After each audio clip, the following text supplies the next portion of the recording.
Greetings, everybody. Welcome to the Evidence and Reasons for the Christian Faith video channel. I'm Salvador Cordova, and I'm co-hosted this evening. Just delighted that Dr. Sandy Pidgeon here is going to join us and talk about archaeology. So the show will mostly be his. Since there are only a few people right here waiting to see the show, we might just shoot the breeze just a little bit. And I asked. While we were backstage, Sandy was sharing something there, and we were talking about. You are not going to make me say this. Now, the thing is, I'm like the perpetual teenage girl in the family. I don't know how I got to be such an emotional, just like a bag of emotions all the time. Now, I speculate that kind of my nervous system kind of overdeveloped, and they said, well, that sometimes happens. It'll make you more smart, but you'll have a lot of complications. So I think that's what happened when I was that embryo developing. Just some of the chemicals didn't shut off at the right time, and I got overdeveloped nervous system. And so we were talking when Sandy here was he came to my mom's memorial service, and it was really just. You know, we can laugh about this now because that was such a difficult time when Mom passed away. I was just looking through the archives of this channel, and Sandy and I were making a show on April 29th, Thursday night. It was less than 24 hours, and I was expecting my mom to at least come home and have a good shot at recovery. It wasn't 24 hours later that she passed away. And then Sandy showed up at my mom's memorial service. I was just like my usual ball of emotions. And then it just kind of, when I just felt this closure, and we had kind of a private meeting at Panera with a family and friends, and we were eating sandwiches, and Sandy was saying, he was asking about my sister. And I said, he said, yeah, she looks tough as nails. I said, yeah, she is. Cardiac nurse. I'm just like the flower in the family. That's Veronica's just tough as nails, like ice water in her veins. Yeah, Veronica. She is tough as nails, man. She just came over and looked me up and down, and I could take him. Yeah.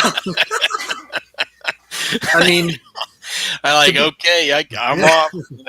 But yeah, we got talking about cardiac nurses, and I had a guy when I was active duty who one of my senior chiefs, he was a technician, submarine technician, who did all of our radios and things, and his wife was a cardiac nurse in Annapolis. And so I asked Julie, so how is it? I mean, are you high stressed all the time? She goes, nah. I mean, I'll be giving somebody compressions, and they flatlined, and somebody will say, hey, Julie, your pizza's here, and he goes, hey, come over and take over. I'm like, and it just blew me away. And she said, hey, you can't, in our line of work, you just cannot get emotionally consumed, because number one, you'll start making mistakes. And number two, the same thing in a gunfight. You've got to suppress the emotion and just stay in neutral. So that was pretty funny. That was Veronica. She was a coronary care nurse, just like Julie there. And if a patient was in a situation like that, you'd want someone that is that level-headed. They're going to pay attention to what their mission is, and that's it. They're not gonna panic. They know things are going to go wrong, and it's they just clear and level-headed, and that was Veronica. So that led to the talk about this other nurse that encountered your dad that was trying to act like the tough guy.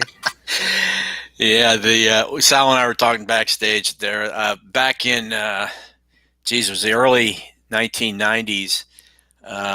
My dad was a headmaster of a prep school, real tough guy though. He would spare you the hand of knowledge not. If you were making a jerk of yourself. But he used to run 4 to 6 miles a day in his bare feet around a swimming pool. I mean, he was a tough dude, but his knees finally gave out when he was about 65 on concrete. Yeah, around a swimming pool, at the campus swimming pool, and pardon me, he ended up taking Vioxx. I don't know if anybody in the audience had their parents take Vioxx before, but it was supposed to be this wonder drug for arthritis and was supposed to rebuild it was supposed to do all these wonderful things. Well, he took it, and within 6 months had to have a quadruple bypass surgery. And after another couple of years, they found out it was the Vioxx that caused the scarring inside the vessel walls, which accumulates with cholesterol.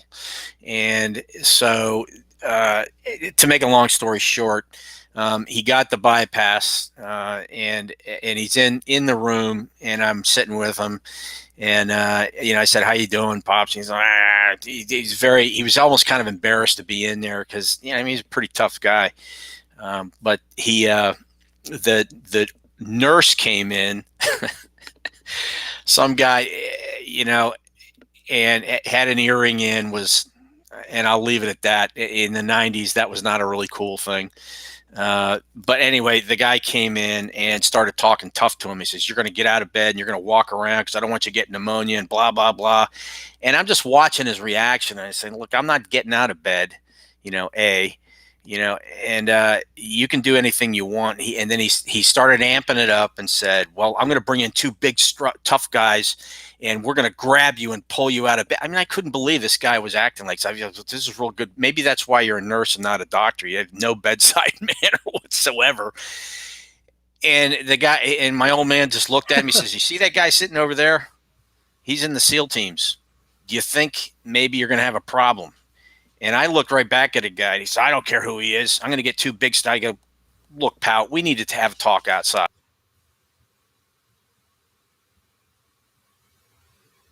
Right between me and my old man, might be you sandwiched against the wall."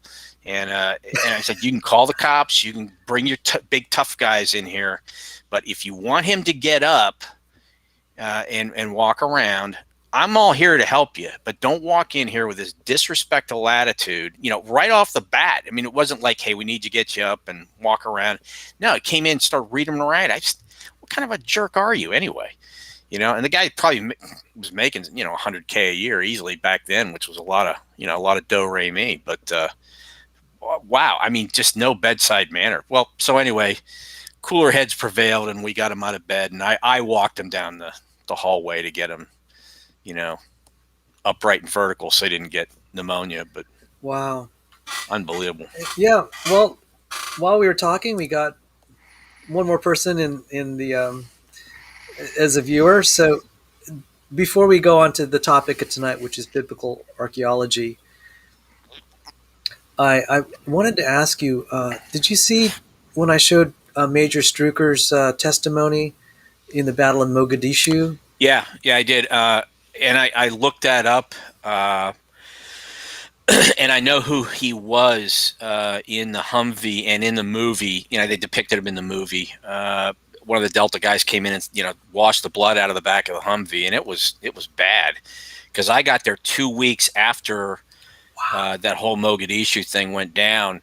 We were actually in Trieste, Italy, on an amphibious ready group. I was on the USS Shreveport with my SEAL platoon, and I literally got off the ship, and back then we had no phones, no way. You wrote letters. That was it. We had no internet, no nothing.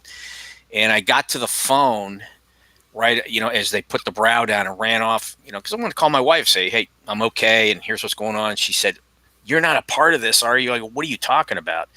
And then she told me what was going on in Mogadishu because we hadn't got any news. We had heard rumblings on the ship, but it hadn't come in on the flash traffic yet. And I said, "Are you talking about that Mogadishu thing?" And she said, "Yeah. Are you guys doing anything?" And then I heard 5 blasts on the whistle, and we got immediately recalled onto the ship, and then we took off. And half my platoon flew down to Kenya to go in there, and then we stayed on the ship and got down there. There's another SEAL platoon from SEAL Team 5 that ended up on another ship on the USS Denver. So we did some stuff. We did a couple of ops in there. We got the Marines ashore. They were still very reticent about us going in there to do any ops because the Delta had shut down, the Rangers shut down, the Joint Special Operations Task Force that had some SF guys there had shut down. They're basically in a bunker mentality on orders of the president. So we waited. Then we got finally. They wanted shows of force, so we went in and did some beach reconnaissance, and probably did one of the first boat reconnaissance, because what we found out was from an intel report was there was a camel processing factory up in north of Mogadishu. And what they did was they would dump all of the camel waste, the byproducts, the blood. So the sharks in that area were in a complete state of agitation all the time. In fact, a ranger had been in the water right next to the Mogadishu airport. There was a series of small horseshoe-shaped beaches, and he went in up to his knees and got clipped off the knees by whatever shark there was. And there had been a week before that, somebody had just went out swimming and right away just got munched. So the directive came down that we were not allowed to get in the water. So I'm like, well, how am I going to do a beach reconnaissance? So we had to figure out a way to do that. And we went back in the old UDT manuals and found out you can do a boat reconnaissance using all kinds of lines and stuff. So we ended up doing that, and then we went into that horseshoe beach where that guy got killed, did a recon there, and then I got to go inside the compound. And at the time, he was a captain select, Olson, who went on to be the 4-star at US SOCOM. And we just sat down. He gave me a whole briefing, gave me a whole package of intel, because he said, "Man, we're out of here." And he had led part of the rescue mission himself. I mean, he was walking down roads. And what we do is you pin a corner, to make sure that an RPG isn't going to come screaming down the street, for the Pakistani armor and Malaysian armor that was going through the street, and he'd wave them on. Now this guy's an 06 Select, and he's walking around corners and things, and he had a couple of snipers with him as well. Which is recounted in guy went through buds with me. He's now a chiropractor in Georgia. Wasden. Howard Wasden. Howie Wasden, yes, thank you. Yeah, Howie was in class 142, I think. I think. Anyway, I can't remember, but Howie got he got shot through the leg. And it actually went through his K-bar and into his leg.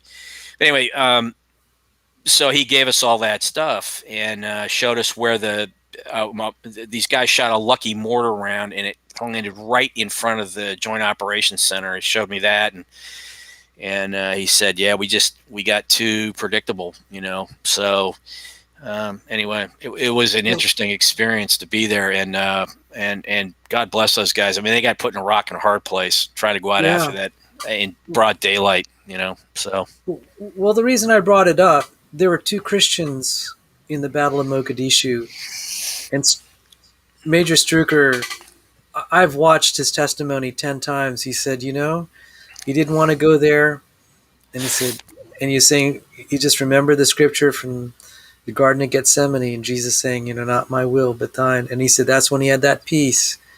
Yep.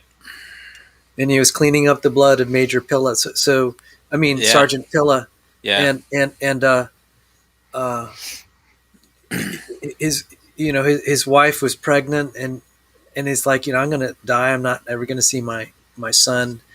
And then God just gave him that peace. And that testimony really helped me. Yeah. What I was thinking of you the other night, so I was watching, it was like weeks ago, I was watching Heartbreak Ridge, with Clint Eastwood, and they, that whole thing was a simulation of SEAL Team 6 guys getting pinned down at the radio station and making a phone call. That actually happened. Those guys actually made a phone call because the radio got shot up. But Clint Eastwood said something very interesting in there when the radio operator got killed. He said, they're all circling around him and they're saying, "Don't let him die, Gunny." And he looked at me and says, "Not up to me.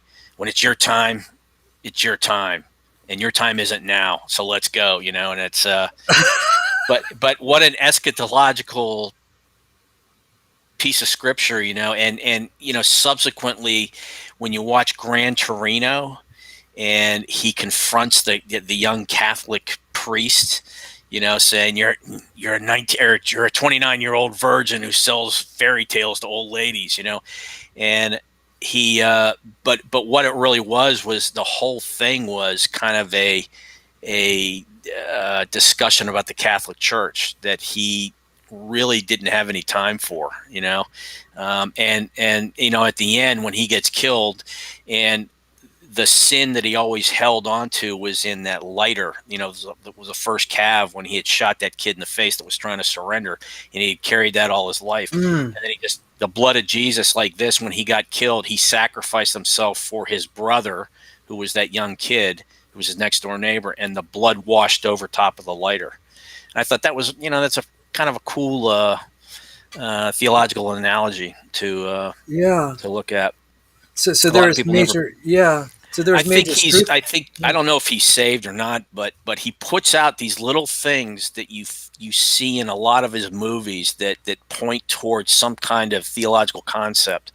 I know the one in Gran Torino was purposely done because his legs were crossed just as Christ's were, and he's out like this, and the blood runs over top of the lighter, So his sin was forgiven right there. So wow. Very interesting.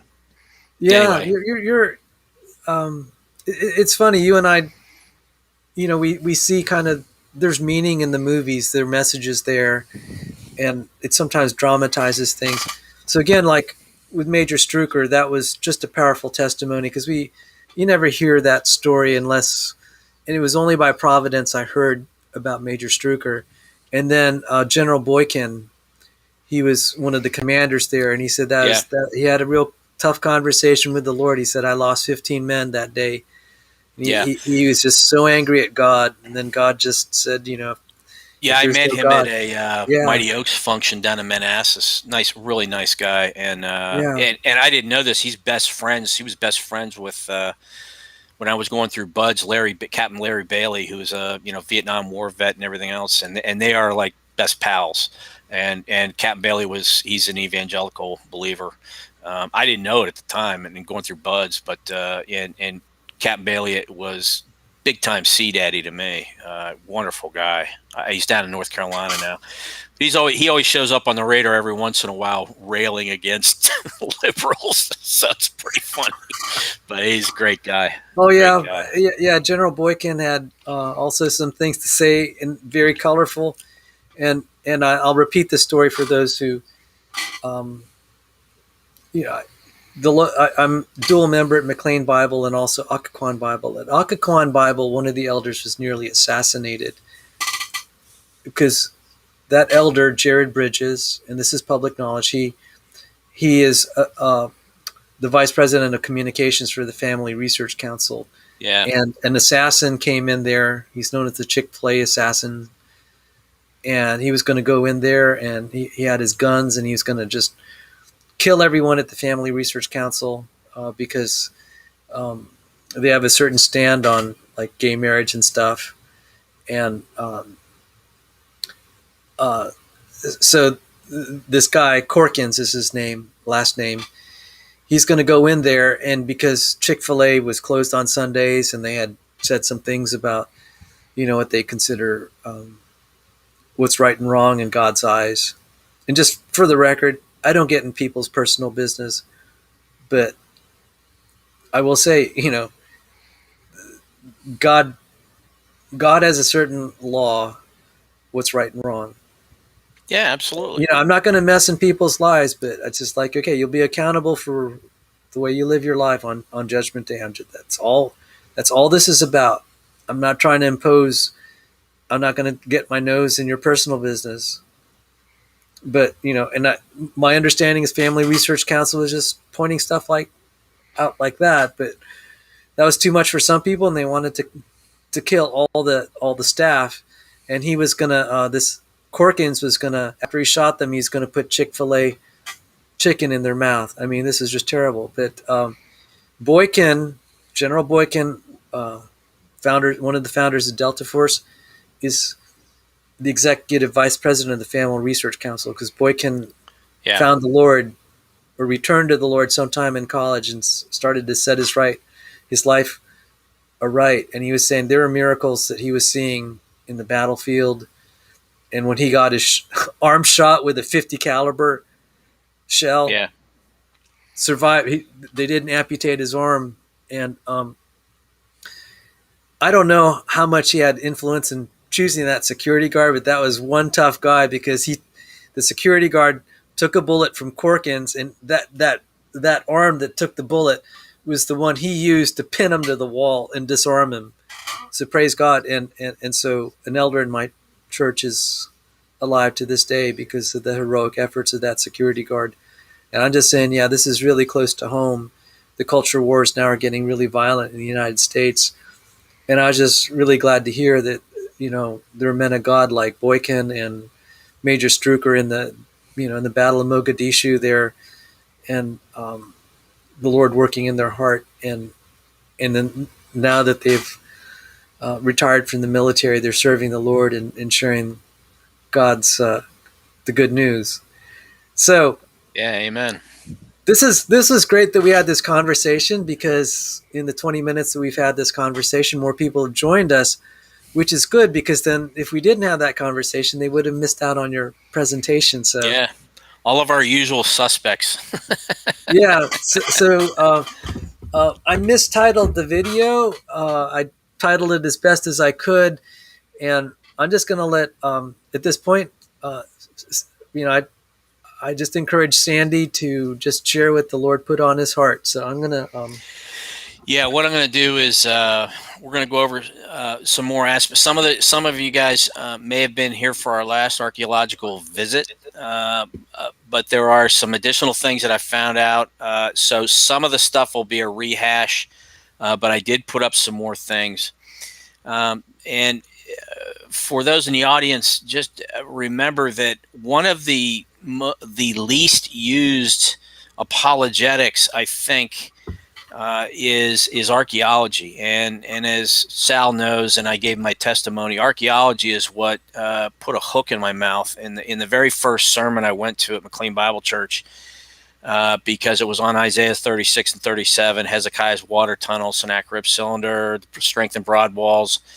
And that's, that clicked a bell in me and said, wow, this is all real. And I don't know why we don't use archaeology as a substantive issue with respect to the historicity of the Bible. We really should. We should use it more and more. And I know that like this channel, like Sal's channel, does a really deep dive. I mean, he had 4 of the most well-known geneticists and biologists, on the planet the other night, which was awesome. But for a lot of us who are not as schooled in the sciences per se, archaeology is something that is visual. It's perceptible.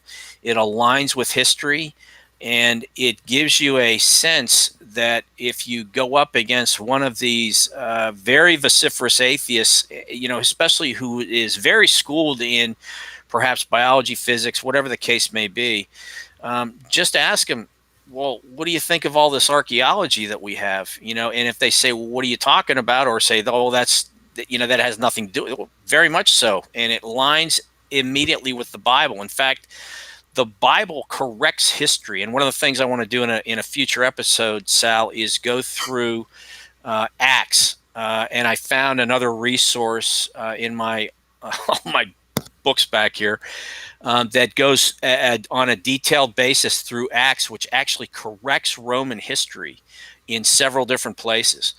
And so I think that the audience, I think you'll probably post these slides. Please feel free. I mean, I have no qualms about anybody using any of this stuff. And at the end, I have a bibliography. I think no, I didn't put a bibliography in this one. But I have resources to bibliographies if you want them. It's not about me, it's about him, and it's about bringing people the truth. And so if you want to take this and spread it to people, have at it. I don't care. I really don't. But I think it behooves us to especially when one is talking to a very schooled atheist, a scientific atheist, especially, which is what we deal with here in Washington, D.C., that one has to appeal to shift gears and appeal to other other things which will provide historicity, but also genuineness to your arguments. And I think archaeology is one. Number two, I think we do not do enough experientially in witnessing and showing how many people's lives have changed because of the gospel. And that's another thing that we don't do well enough. But thirdly, and this could get a little controversial, but near-death experiences and terminal lucidity and those kinds of things, which I'm studying right now, which I think we have a pretty voluminous amount of information on now to make some scientific statements on the fact that the conscience, your consciousness rather, pardon me, is bound within us, unfortunately, but it is not bound forever in us. You know, I knit you in the womb, and so the consciousness is actually, you know, given to us at birth, and then we are it is bound within us, and we are given limited perception, as Paul says, through a glass darkly we see. But at the end of your life, you know, the consciousness perceptively leaves the body. We know this. We know it through terminal lucidity, which, if anybody in the audience has ever had a loved one who has dementia, Alzheimer's, and these are documented cases. Even President Reagan had one of them. That you get complete cognitive function just minutes before you die. Sometimes even longer than that. People have turned around, had full conversations that they hadn't had in years. This happened to my Aunt Marguerite. She had problems like that, and right at the end, she had a conversation with her daughter, but also recognized her husband in the room, which was pretty cool. But so there are things that I think, and NDA's off to the side, but let's get back to archaeology. Archaeology is real.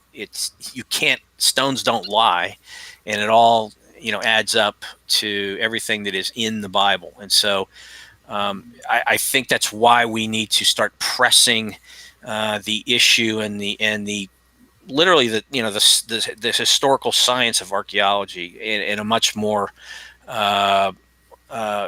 measured, not measured, that's the wrong word. Okay, I'll just say it in a much more vociferous manner. I don't think we use it enough. So it's fabulous. Well, I'm set up with your slides, okay, and I can you can just let's jump into it, brother. Let's do it. So, if you guys are here for the last round of archaeology that we did with Sal, some of this will be repetitive, but I am bringing up some things that I just found. One of the things that we can start off with are the Hittites, and I'll just go through the list of what we're going to talk about. The Hittites, who were thought by most historical treatises to never have existed, that they were a myth until 1907, when Hugh Winkler actually dug up the Bogoscoi, which was the capital of the Hittite capital. I'm going to give some archaeological evidence for that. The Mernaptah Stele, we'll go over that. That was found in Egypt in 1896, but I'll go through that, which gives evidence of the Israelites, you know, as far back as the 1200s. The 13th century, excuse me. Hezekiah and Sennacherib and Cyrus' cylinder we went over before. Then we're going to talk about the Dead Sea Scrolls, Pilate's marker, a pool at Bethesda. I just got a picture of that, and that was the different pool that Jesus talks about in John 5:2. Caiaphas' ossuary, which was discovered in 1990. And then the Delphi inscription I do not have. That's kind of a tickler that I wanted to talk about at the end to kind of introduce archaeology in Paul's epistles as documented by Sir William Ramsay. So if you go to the next slide, Sal.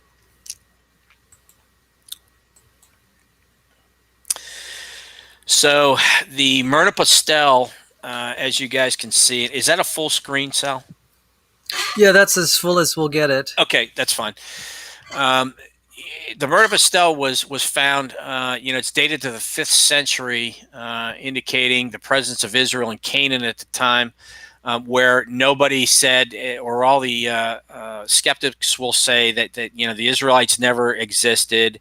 The Egyptians have never talked about them. Well, in 1896, this was dug up, and the inscriptions are of supreme importance. And if you can't read it, I'll read it, or if somebody's listening online and can't see it, I'll just go ahead and read it. On the stele, particularly of things that are of notoriety to us as Christians, the kings are overthrown, saying Salem, and Salem was the word for peace in Hebrew.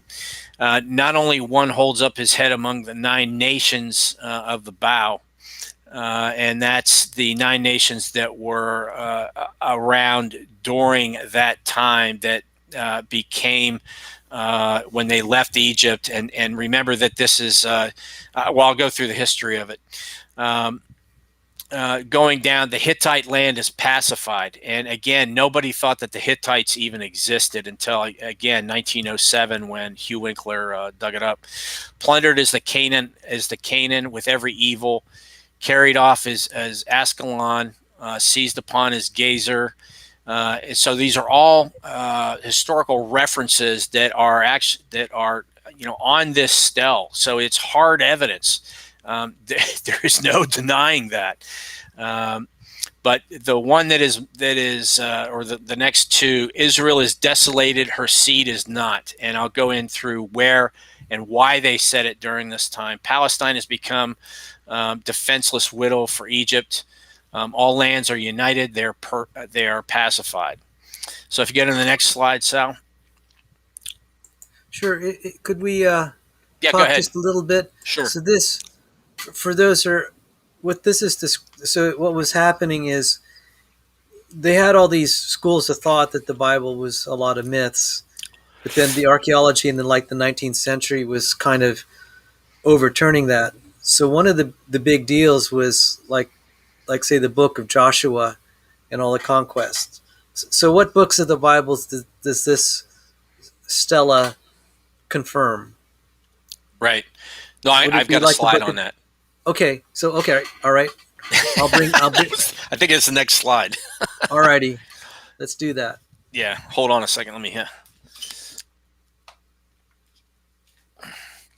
So this is a timeline of that time, and so to give you some historical background on it, just so you know what time we're talking about. They date this back to 1280. Okay, well, what's going on in 1280? Well, the era of the judges begins in 1350.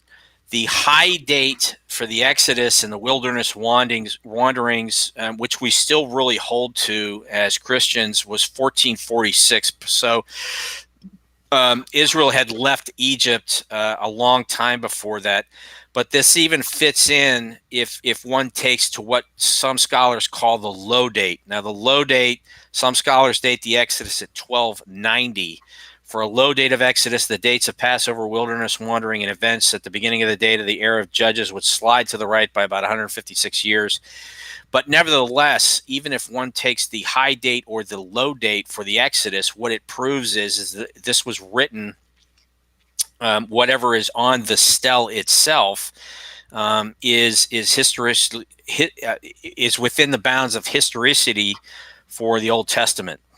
And during this other time, if you can't read it on there, I apologize if you can't read it. Again, the era of the judges begins. So these are all the judges in the Bible. Othniel, Ehud, Shamgar, Deborah, and Barak, Gideon, Tola, Jared, Jephthah, Ibzan, Elon, Abdon, Samson, Eli, and Samuel. So this is a significant time when the Israelite nation was coming of age. The Iron Age begins, and the Hittite Empire ends up collapsing about 80 years after this was dated. The Trojan Wars begin. And again, this is the first time that any non-biblical piece mentions Israel in history. So we're talking about 1280 A.D. With the 19th, this was the time of Ramesses II. So that gives you some historical background of where we are in history when this thing was actually constructed. And again, this was about 200 years before Egypt begins to decline. Just before the, a couple of hundred years before, actually about 100 years before the temple, Solomon's temple, had been completed in about 960, but it had been begun before that. And this was about 200 years before the time of King Saul, about 200 years also King David, Eli. Pardon me. Go ahead, Sal. Yes, I'm getting a little bit better at using the interface here. If I've missed some of the audience questions, apologies in advance. I'm trying to. I set my screen up so I can monitor it, and we have a question from One Cow Stampede. Sandy Pidgeon, does that date place them under the Assyrian pharaoh? I didn't even know there was an Assyrian pharaoh. Well, what I have historically there, Cal, is, yeah, you might be right. I'm looking at my timeline here, my historical timeline, and it says Tilgath-Pileser the First rules Assyria. So that may be, well, but that would be Assyria. So, you know what? I don't know, but I will look that up for you. Absolutely. That's a really good question. I do not have that answer. But I'll look. Anyway, so great question, brother. Yeah, thanks. If there's some more that I missed, guys, feel free to repeat the question. I'll try to monitor it this time. And by the way, just let me take a little time to just greet everyone, and maybe toward the end of the show, I'll try to remember all the names. But greetings, everyone. Oops. Yeah. Okay. So we went through that. So go ahead. Next slide. Alrighty. So with respect to the Hittites, one of the things that was dug up, and I believe this was dug up it was not Bagaskoi, it was dug up in another place, but basically it is a Hittite treaty format. The Book of Deuteronomy, they found several passages within Deuteronomy that are in this same kind of format. But this is a no-kidding Hittite suzerain vassal treaty. Suzerain in that language means king vassal treaty on a bronze tablet. And that correlates to about 1235 BC. And 1235 BC is a little bit after the Mernaptah Stele was constructed. So, and right around the demise of the Hittite civilization. So this, again, another piece of archaeological evidence that we have sitting right in front of our faces that we had not had before, which proves the historicity of the Hittites, which then retrospectively gives evidence for the Mernaptah Stele. So, next slide, please. And I should say, before that, the Hittite Empire collapsed right around 1200. So that would make a lot of sense that as the Hittite Empire collapsed, that they would become vassals to another set of empires. And it was suggested in the reading that I was doing that actual Hittite suzerain vassal treaty was actually one that was given to Moses in deference to them honoring the God of Israel. So if we go to the next slide. Sure. I just go ahead. So my understanding is then this was actually a big deal because up until that point, this looked like kind of a mythical civilization that was in the Bible.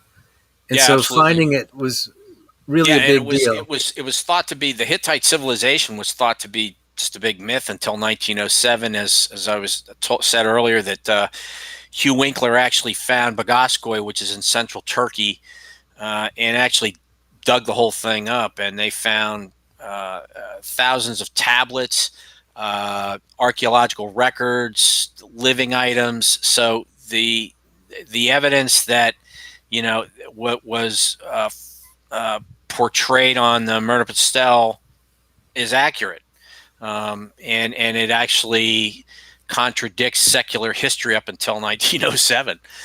That's a big deal. Yeah, huge. Because generally, if it's said in the Bible, they'll say there's something wrong with it, and they'll just press their secular history until an artifact comes up and said, no, it's like the Lord saying, he ordained all these things out in the desert that get found, and sets everyone straight. And it's just amazing.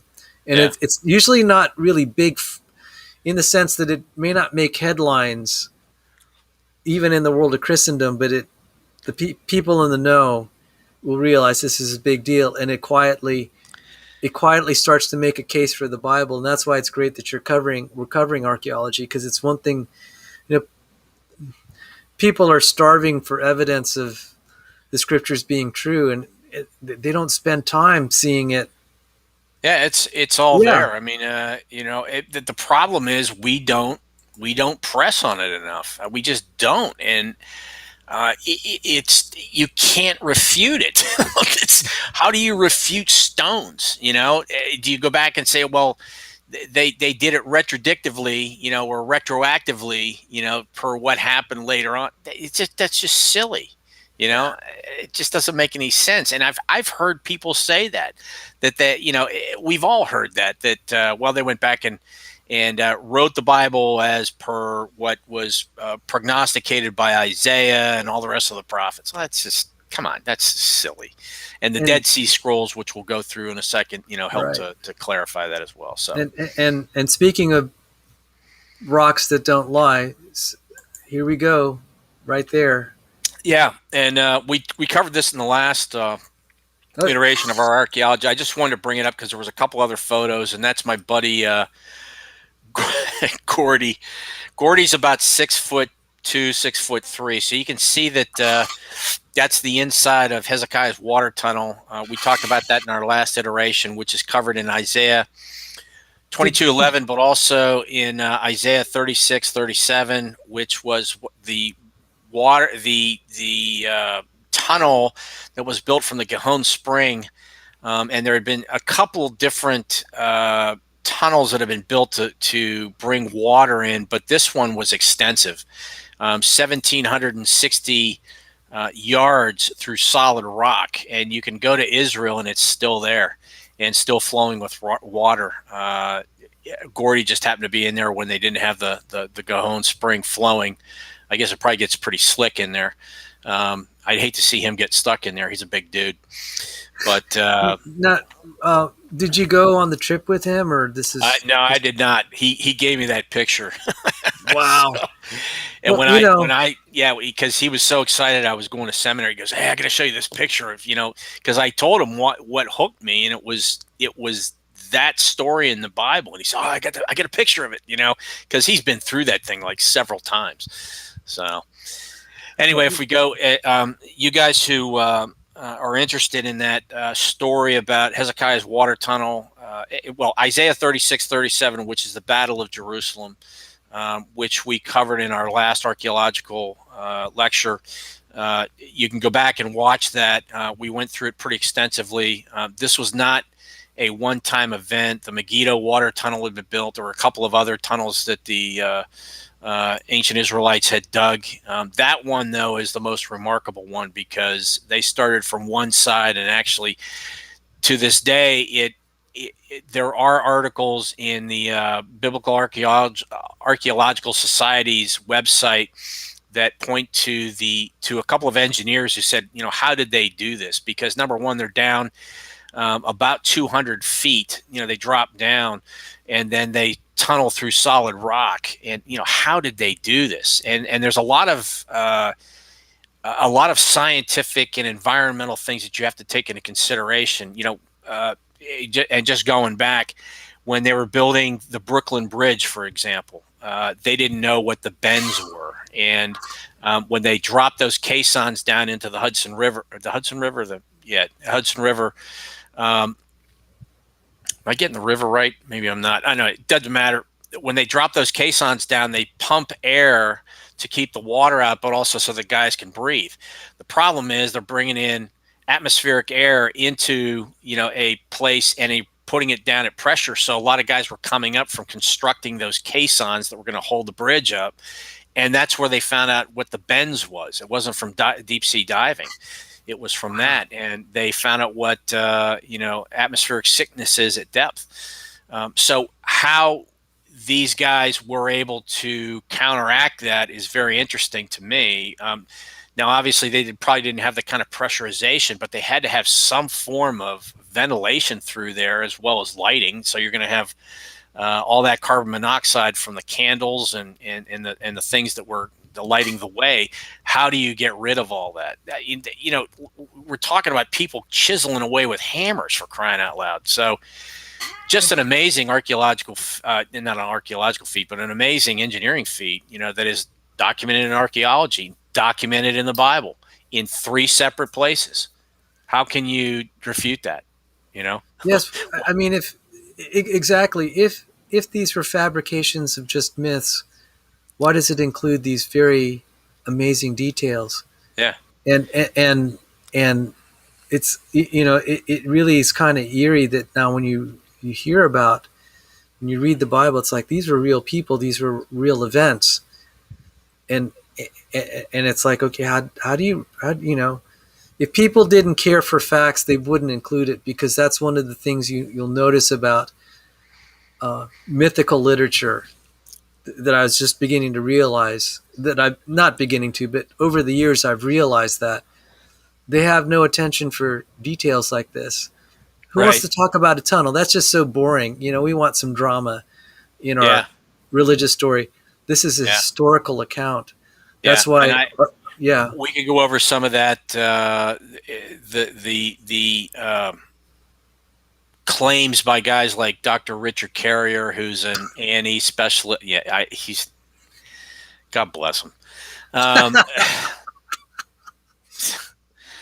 Anyway, he claims that the Bible's all myth, and Gary Habermas actually went on with Skeptic Magazine's Tim Callahan, and they had a debate on one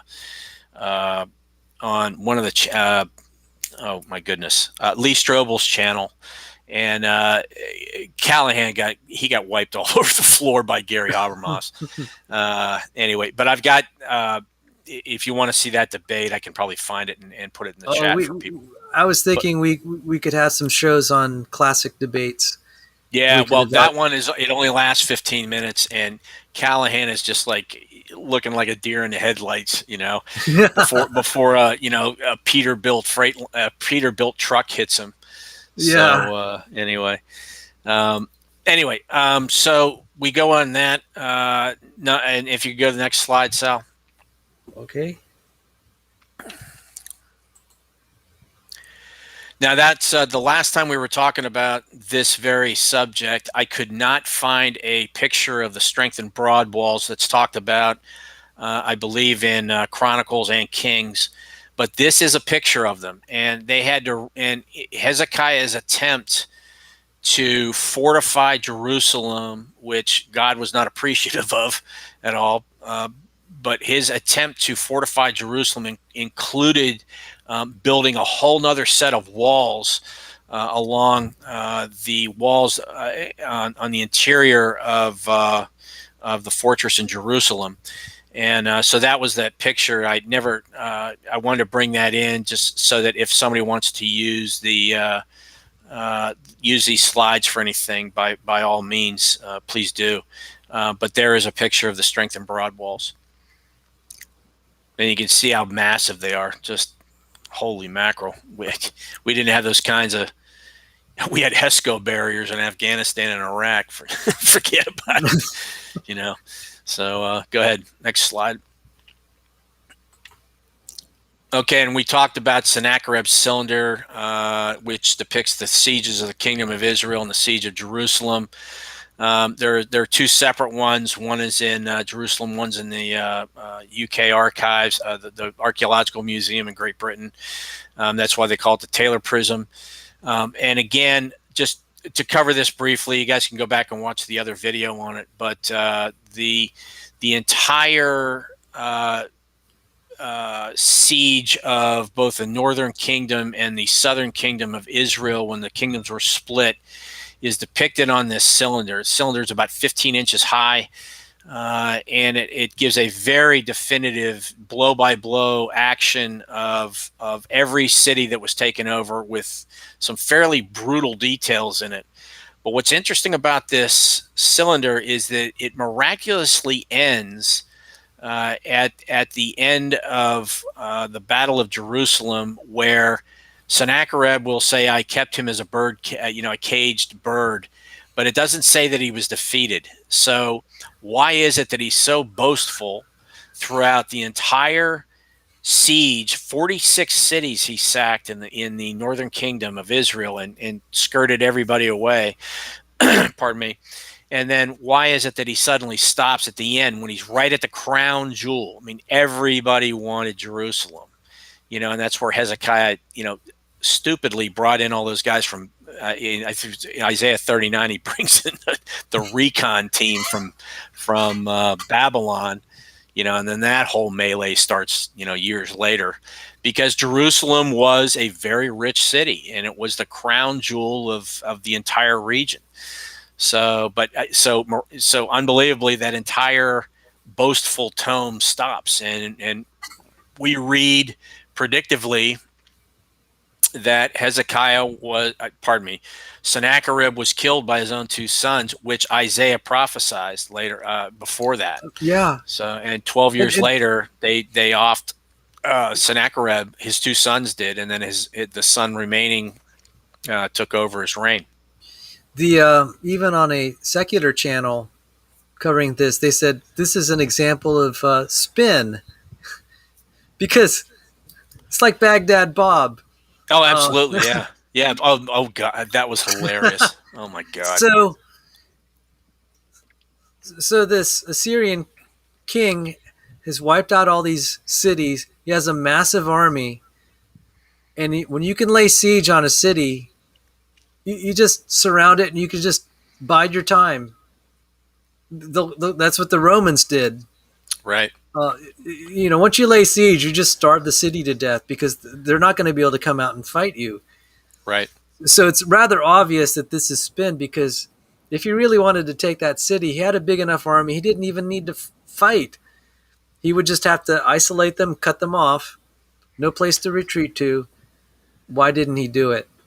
Yeah. And then well, plus his forces were split. He had all those guys down at Lachish, which again adds historicity to the story. We've dug up the siege ramps there. We've dug up skeletons there, 1,200 skeletons.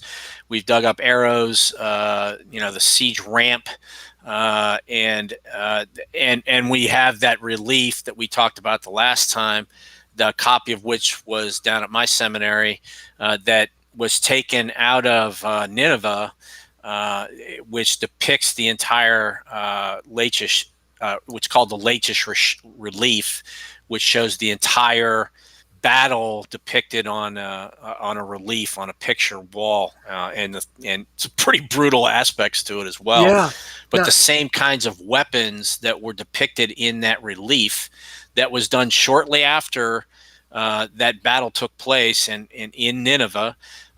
They're the same things that were dug up archaeologically, the same types of weapons, the same types of, they had, balls of stones that they would pitch out at them, arrowheads, etc. So again, this adding is historicity to the, yeah. And again, what I'm about to say, it's been a while since I've visited this issue, but the sons murdering the king's sons murdering their own dad. I seem to recall, it might have been in the Taylor Prism there, that it was because he sinned and that's why he was losing in battle. I'm just like, oh, he must have lost such a big battle that his own sons would kill him. And we can guess which one it probably was. Yeah. Was the battle against the angel, basically. Yeah. And when his army got wiped out. And so they would, it's just so transparent. Like, when someone's not telling you the truth and you can tell that they're spinning, that's the way this reads. Right. It's like this was a tragedy they were covering up. And they don't go people don't understand the what do I want to say? The enormity of that battle, the surrounding of Jerusalem with 185,000 guys. You got to understand that's the authorized strength of the United States Marine Corps is 176,000.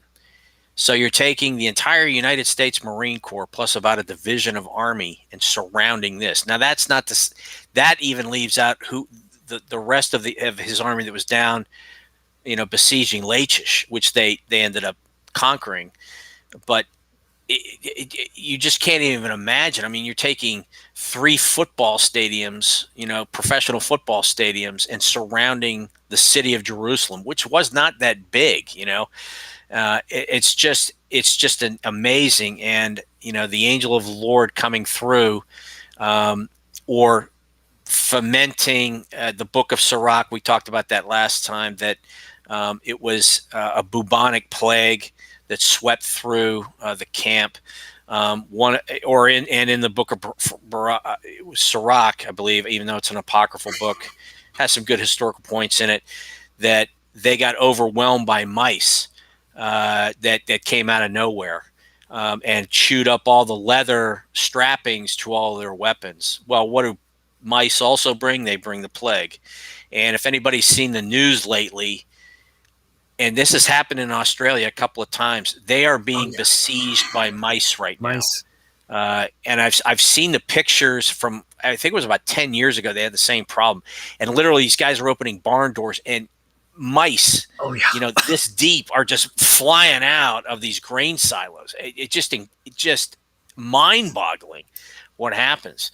But anyway, again, the absence of evidence is evidence of itself that he did not talk about the loss, that he suffered at the Battle of Jerusalem. So I wish I had a record. I did look through the archives to see if that sermon that Lon gave on this topic, I couldn't find it. But if you could remind the readers again and the viewers what this topic did for your life. Oh yeah, this was the sermon that gave me the aha moment. Wait a minute, this isn't a bunch of myths, because I saw 4 pieces of archaeological evidence that coincided directly with the Bible. And Lon is always famous saying, for the more we dig out of the ground, the more the Bible's proven correct. And again, you can't lie about stones. You just can't do it. So to me, it's just absolutely fascinating. And also, when I was struggling with my faith, I got the book, something like The Stones Cry Out, and it had a section on this whole thing. So you have the tunnels, you have the Lachish, you have the Taylor Prism, and I'm just like, I could run away from the faith, but what can I do with this? What do I do with this? This Bible has such accurate historical details, and you begin to think, why wouldn't they be accurate about everything else that they talk about? They're so specific. And I shared in this last week, because when I was struggling with faith, I said, it'd help if I meet someone that kind of is in the sciences, encounter their writing. It was John Polkinghorne, is a physicist. Yeah, Polkinghorne, sure. And I read his book. It was a miserable read, like a lot of physicists, right? Yeah. Okay. But he became an Anglican priest. And I said, that's interesting. He's a PhD, renowned particle physicist, and then he decides to be a priest. I said, I gotta read what he has to say. So I didn't understand most of anything else in his book, except he said Christianity is different from every other religion because it makes bold claims about history.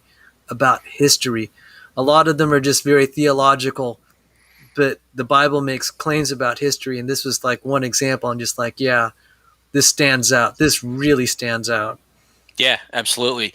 And Polkinghorne, also, I cited Polkinghorne in my dissertation. He, along with George Musser, George Smoot, Bernard Haish, Ahmed Ghazwami, and a whole list of particle physicists, quantum physicists, they claim that's where God works because of the crazy things that you see in quantum physics. Just we don't see here, and that's where God can inject, literally any event. He doesn't change physics; he injects into it like a vaccine, which I found to be very interesting. And Polkinghorne goes through that whole argument. Anyway, so back to archaeology. So if you go to the next slide. There we go, the Cyrus cylinder. So the Cyrus cylinder, we went over this last time as well, but for those who, again, these things are supposed to be myths. Well, ladies and gentlemen, this piece of archaeology is sitting in the United Nations right now, headquarters in New York City. Now, why would they do that? The emphasis was to make Cyrus's cylinder a piece for all nations to have freedom of religion, which is in some circles that does have some merit, because Cyrus, whether Cyrus was a closet Jew at the time, we don't know. There are some evidences to that. Zoroastrianism at the time was very prominent, but Zoroaster, if you read a lot of Zoroastrian theology, if you want to call it theology, it mirrors Judaism very much so, with the exception of the dualistic nature of Zoroastrianism. And one can hypothesize that Zoroaster, being a contemporary of Daniel, basically just copied it because he could, because the Jews at the time were captives. So what better way to take theological precepts from this and begin your own religion, which I believe he did, because it was 632 BC. They were contemporaries, and some of the parallels are just, they're too striking. Plus the fact that there's very little archived literature on anything in Zoroastrianism with respect to their sacred texts. So anyway, but here is a piece of archaeology which depicts all of the Jews being released for them to go back, and they are subsidized by Cyrus, and Cyrus gave them back all of the treasure that Nebuchadnezzar had taken from them. And we were reading, oh my goodness, was it Hosea? No, it wasn't Hosea. It was Habakkuk. It was one of the minor prophets we were doing Bible study on the other night. And one of the interesting things about the reconstruction, both in Habakkuk and one of the other minor prophets we were studying, is that it's interesting that a Gentile was the one who helped the Jews rebuild the temple. I mean, not only did he give them back all of the booty, but he actually subsidized them with rations. He subsidized them with money. He subsidized them with travel to get back. And so in an essence, it's a joining of the Gentile and the Jews, in the Gentiles helping to restore the temple and to restore the nation of Israel, which I find absolutely fascinating. One of the commentators was talking about that, about the giving of how we're supposed to be, Israel's supposed to be a light to all nations. Well, here is one nation that they were serving as not only, well, they were still vassals in essence. The nation of Israel was still a vassal state to Cyrus, but he gave them freedom of religion back to go back and build the temple and subsidized it, which is pretty fascinating. But nevertheless, here's a piece of archaeological evidence from that time that is sitting in the most secular place in the world, the United Nations headquarters. So, and my understanding is Jeremiah even referred to Cyrus. Absolutely. Yeah. So this is great. And refers to Yahweh rather than Marduk, which is Marduk. Here in the cylinder? Yes. Wow. Book of Chronicles even quotes a supposed edict of Cyrus in which the king names Yahweh rather than Marduk as inspiring his actions. So here is the God of Israel inspiring Cyrus to let them go. He subsidizes them because I think he realized this was the true religion. And I think he wanted to be on the right side of history on this. So.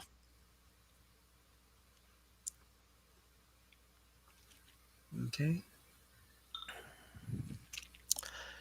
So next.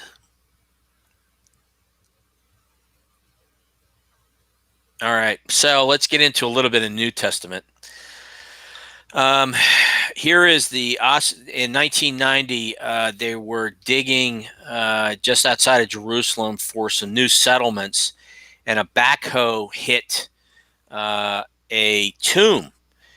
And in this tomb, out pops an ossuary. Now, if you don't know what an ossuary is and Jewish burial practices, the tombs that were dug, all around Israel, you would put somebody into one of these tombs. They would let the body decompose, all the flesh rot off of it within a year. And then they would pick up your bones and they would put them in what's called an ossuary. Osso in Latin meaning bones. So many families had all of their bones transported into these ossuaries. The Italians, actually, I lived in Italy for 2 years, and the Italians still somewhat practice this. What they do is they'll bury you for a year. And then they'll take your bones out and they'll put them in another like a mausoleum or something like that, because there's just no land to bury anyone. So it's a practice to reuse graves in Italy. But you see the ossuary of Caiaphas here that was dug up, and the Discovery Channel, and actually the Biblioarchaeological Society, which I subscribe to, did that, documented this discovery, and on the side, if you can see on the left-hand side of the ossuary, in Hebrew, it has Caiaphas, and it has Caiaphas basically as Bar Joseph, or is it? I'm sorry, is it? Pardon me. Yeah, it's Caiaphas Bar Josephus. Basically, so it's Caiaphas the high priest who sent Jesus to the cross. That's a major archaeological discovery in 1990, and that kind of rocked the world, because that's just another piece of evidence that gives historicity to the New Testament. Amen. So next slide, please. Okay, so on the left here, we have a series of coins. And we have Pilate's marker that was unearthed please forgive me. I think it's on the next slide. I can't remember the year. I think it was 1961 by an Italian archaeologist. Anyway, if you go back, though, I want to talk about those coins very quickly. Pilate he was a very interesting character. I had to write a paper on him in seminary, and I'll tell you, trying to find information on Pilate was really tough. But we do know of some of the misdeeds that that got him into hot water and finally got him basically fired as the prefect in Judea. One of them were coins that he minted. He was minting coins every year, and you can see on the coins it says Tiberius. And this is not only this is only 3 sets of these coins that he minted.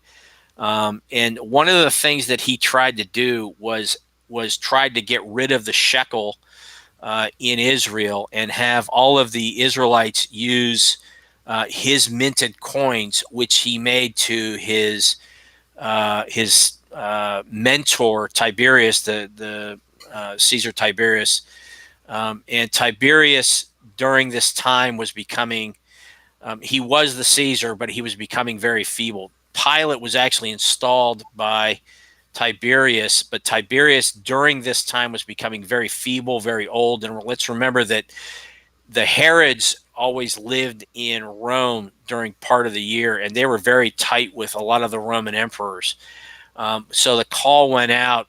This was only his first misdeed. His second misdeed was he had some shields that he tried to put into the not the most holy place, but the inside the first entrance into the Holy of Holies. He tried to line the walls with all these Roman shields that had Tiberius's picture on it. Owing to his mentor, who it would seem that Pilate was not, really a very good leader. I mean, Judea was not exactly, a prime spot to be put for any kind of Roman leader by any means, because all they wanted was the tax money. They really didn't care much about the Israelites or the Jews as a whole. All they wanted was the tax money. So it was kind of like being stationed, in a bad place that you only reserve for officers that aren't going to make it. And that kind of was Pilate's whole story. He's kind of a weak guy, very political. One of the reasons that he sent Jesus to the cross was so that he wouldn't upset the Jewish population there, and it would get back to Herod. All he wanted to do was just keep the peace. So he's a very political animal. But we know he existed in 1961. They dug up, there is in Caesarea Maritima, which is far north of where the Apostle Paul was actually kept in prison for a couple of years while he was waiting for to be put on trial. Was it Festus or Felix? One of the two. Anyway, it doesn't matter.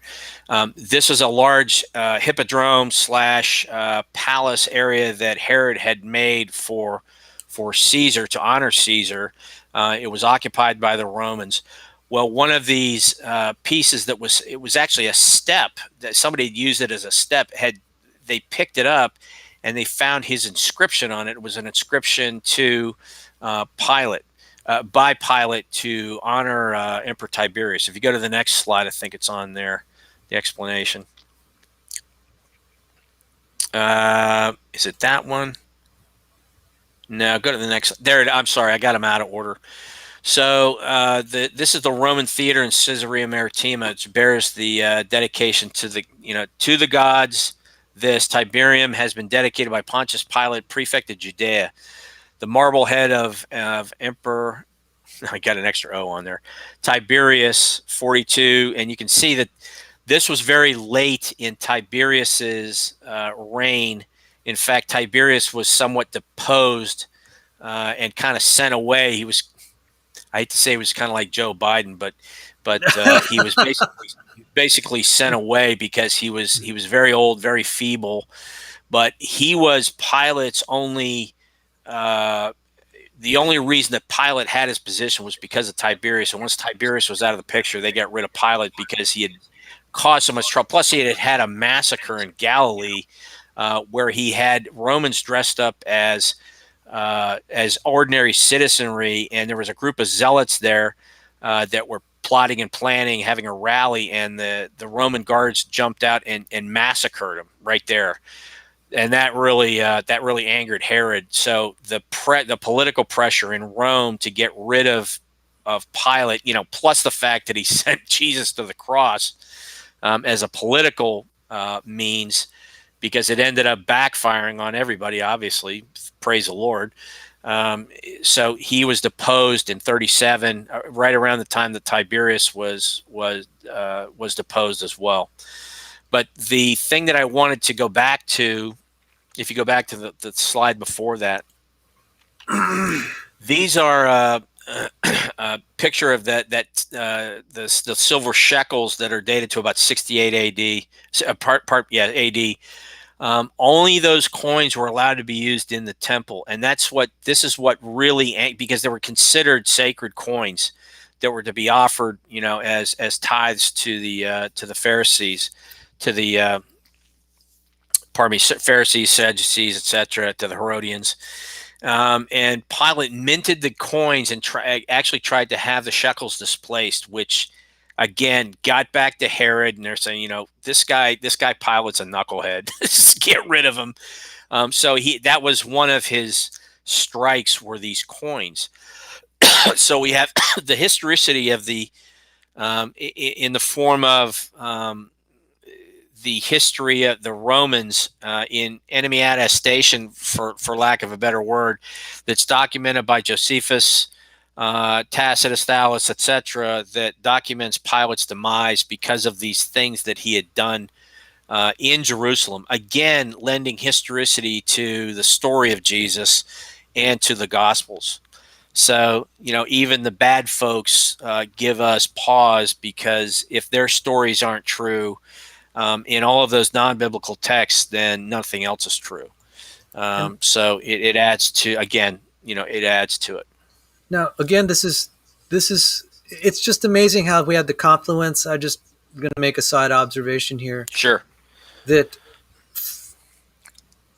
just before the 19th century, there's all this move toward higher criticism, or whatever it's called. Right. Textual criticism, but the right. Textual criticism and the historical, it took on a pejorative meaning, that they were looking for ways to disprove the Bible. Whereas a guy like James White doesn't do that. He takes textual criticism so that it will rectify any problems that someone has, rather than trying to use it as a bludgeon to say the text is all wrong, it's fake, it's this, it's that.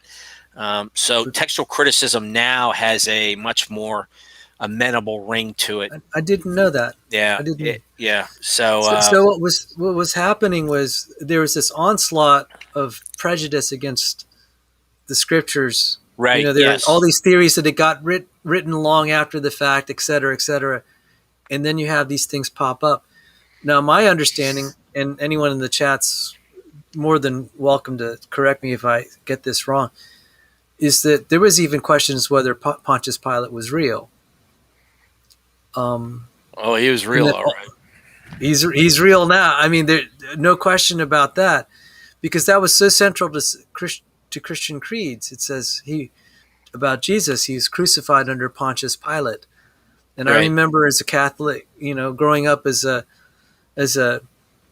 child, being raised in the Catholic Church, we read that every Sunday. He was crucified under Pontius Pilate, and I didn't even know that there had been questions prior to these discoveries whether Pontius Pilate was a real individual. Right. So there's so little other than Josephus, because Pontius Pilate was such a knucklehead that it's like they didn't want to talk about him too much. They only talked about him with respect to events that had some historical bearing, like Josephus talks about him. But I'll tell you that the non-biblical literature, other than the Roman historians, it is so hard to find. And again, it's this archaeology, all these digs, that give us really the only bits and pieces that we can put together of Pontius's life. I mean, I have when I did my paper on Pontius Pilate, that was a couple years ago. There's so little evidence about his life before he became the prefect of Judea. Only that that which was recorded when he became the prefect of Judea. So, and I wanted to say there's one thing that there's one thing that when I just saw this slide that made me think. So there's the account of Jesus and the money changers, and so this is also confirming that there was an issue about having coins, and I didn't know that there had to be there were only certain coins that were allowed. Yeah. For the temple. No, very, very good point.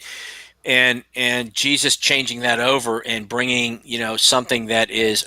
But what's interesting to juxtapose that with what, when the Pharisees come and they try to trick Jesus, give him a coin with Caesar's face on it and says, who is on this? Give to Caesar what is Caesar's, give to God what is God's. It's interesting that he uses a Gentile coin as well, rather than a temple coin. Because when he gave that speech, apparently he was either in the temple or he was on Solomon's portico. I'd have to go back and look that up, but very interesting that you bring that up. It's yeah, you're right. You're turning my house into a den of thieves.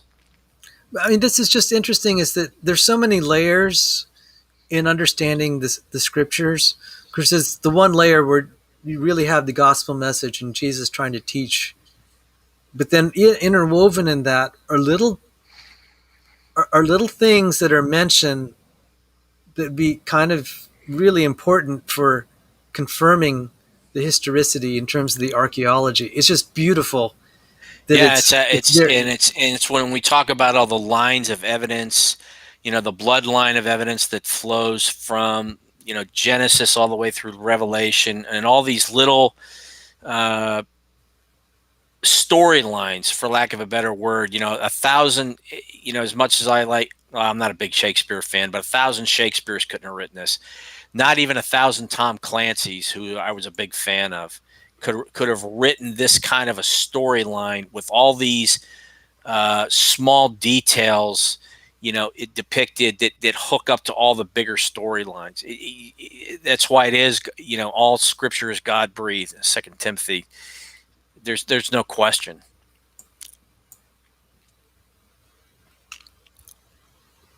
So if we go to the next slide.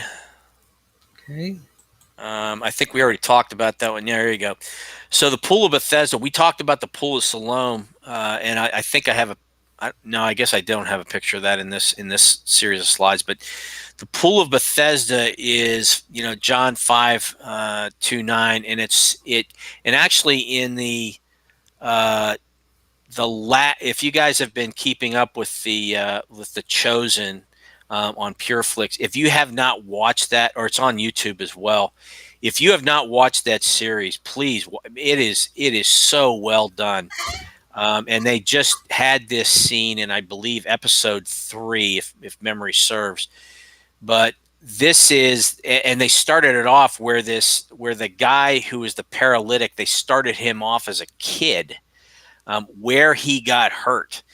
And you don't understand it until Jesus comes in and heals him. That this is the guy that they followed through his life in this show, the Chosen. They started him off and showed how he got paralyzed. Then they show him growing up with his brother, who was a zealot, who ended up joining Jesus's band. But his brother, the zealot, was out to take down as many Roman centurions as he could. So it's a very interesting confluence of storylines that come and meet, and and the Sanhedrin showed up. A couple of Pharisees show up and witness this guy being healed by Jesus at the Pool of Bethesda. And the Pool of Bethesda, they weren't sure where the Pool of Bethesda was until many years ago when it was dug up. And it's exactly as it is in the Bible, 5 colonnades. And, so again, another piece of information that is given in the Bible. And if we go ahead and read the scripture, now that there is a time in Jerusalem by the sheep gate, a pool in Aramaic called Bethesda, which has 5 roofed colonnades. In these lay a multitude of invalids. You just. Oh, sorry. I apologize. I messed up. Yeah. So, well, anyway, it just goes through. It goes through the entire, John 5:2. Sir, I have no one to put me in the pool. This was the pool where all of the sick, the lame, sick and the lame, those who were wanting to be healed, and in the show The Chosen, they show the pool would bubble up from time to time, and this was magically the time that the gods were supposed to go ahead and heal you if you got into the pool while this thing was bubbling. And so Jesus is coming into a place that is basically a place that is somewhat heathen, and he comes in on the Sabbath and tells the guy, you no longer need to wait for the pool.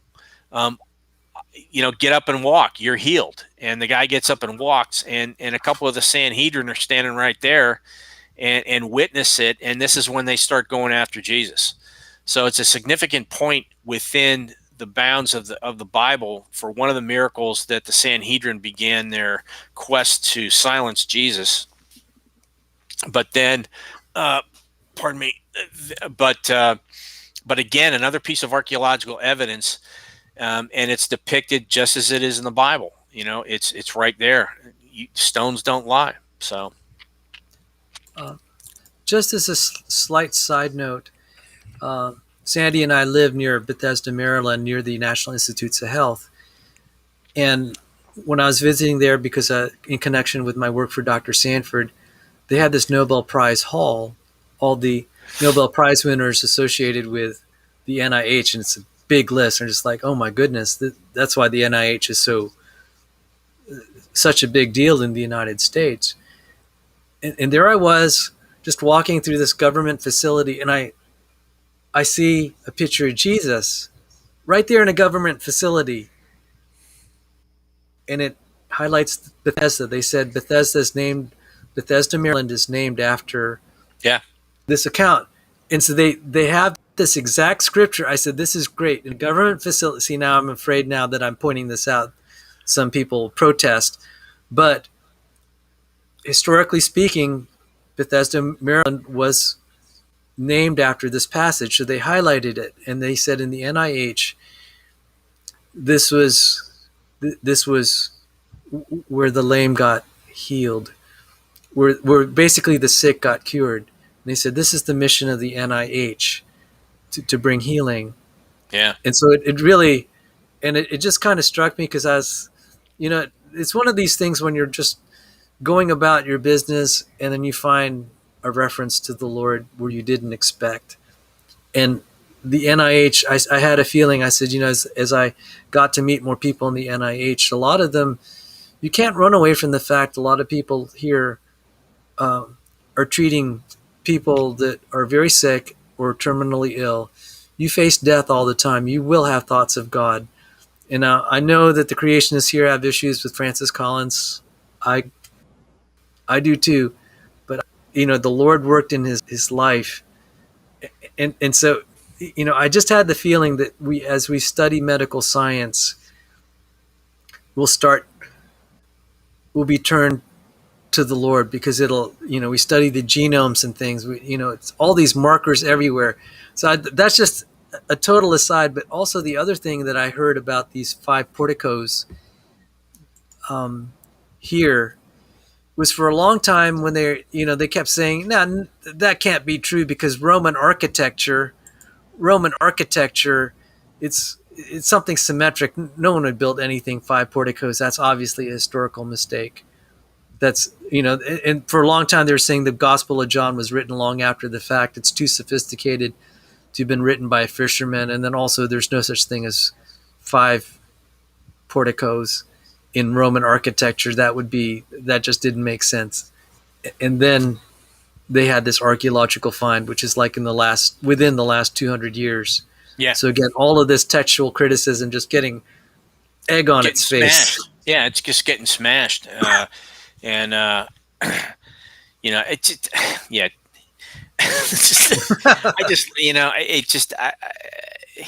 I mean, come on, guys, get the clue bird to fly around your head and deposit something. I'm just unbelievable. Okay, so let's carry on here. Okay, so I wanted to go over a little bit because of the new discovery a couple months ago of some archaeological finds. There is a picture of the Dead Sea Scrolls. To go back over that, for those who don't know, 1947, we found. Well, first, let me go back. The Essenes were a group of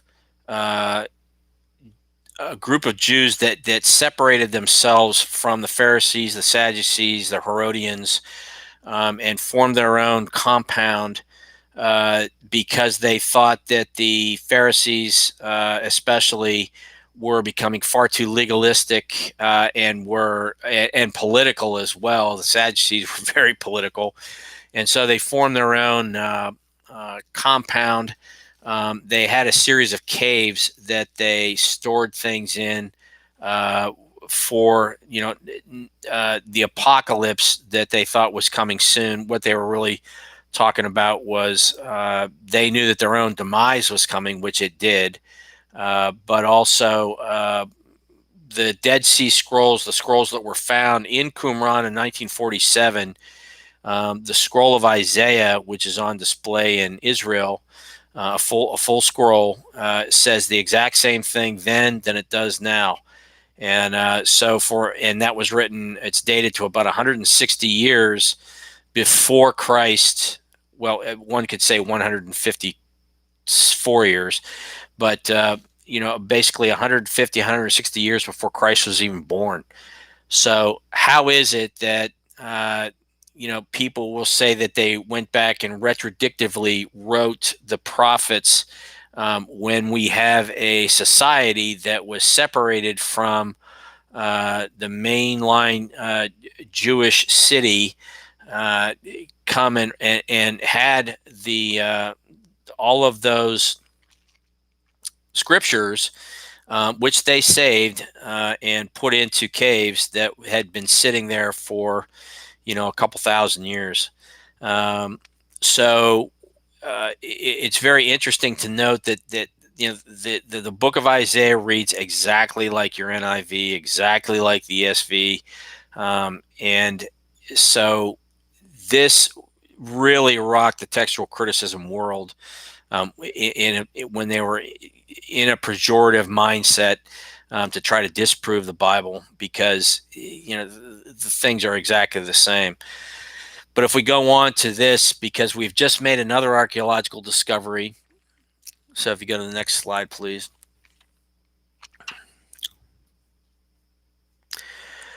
Let me go back real quick.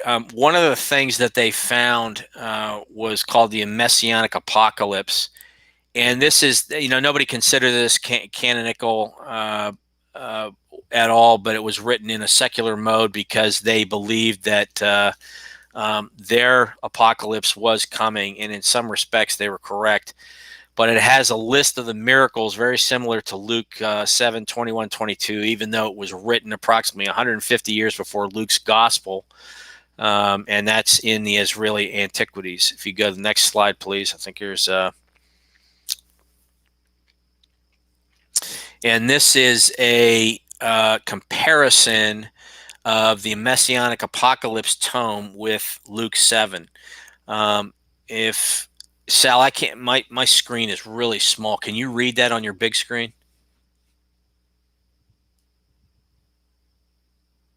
Hang on, I just allergies here. I was coughing a little bit. Oh, it's okay. So the list of miracles. Yeah. So the cured many in Luke 7, and in the apocalyptical scroll, it's heal the wounded. And then in the left column, blind eyes open, Isaiah 35:5. In Luke 7, blind see.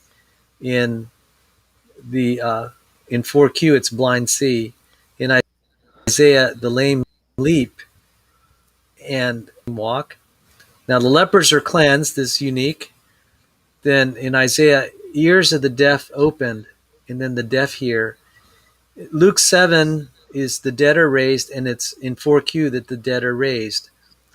And Isaiah says good news to the poor. In Luke 7, good news to the poor. In 4Q, good news to the poor. Yeah, in the Messianic Apocalypse, which is written approximately 150 years before Luke's Gospel, the Lord is the one who will perform these miracles. The source for both of these lists is Isaiah chapters 35 and 61.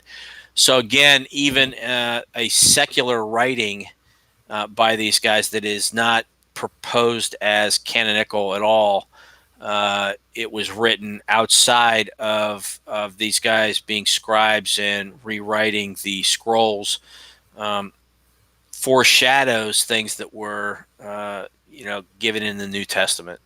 So pretty amazing to me. It's somewhat akin to Psalms, to all of the Psalms that talk about it. Psalm 22 talking about broken legs, etc. Or your bones will not be broken. I think I'm correct on this. Psalm 22. Applying to the gospel that where Jesus did not have his legs broken at all, and you can go back and forth on that typology. But this is just one of those. God bless you.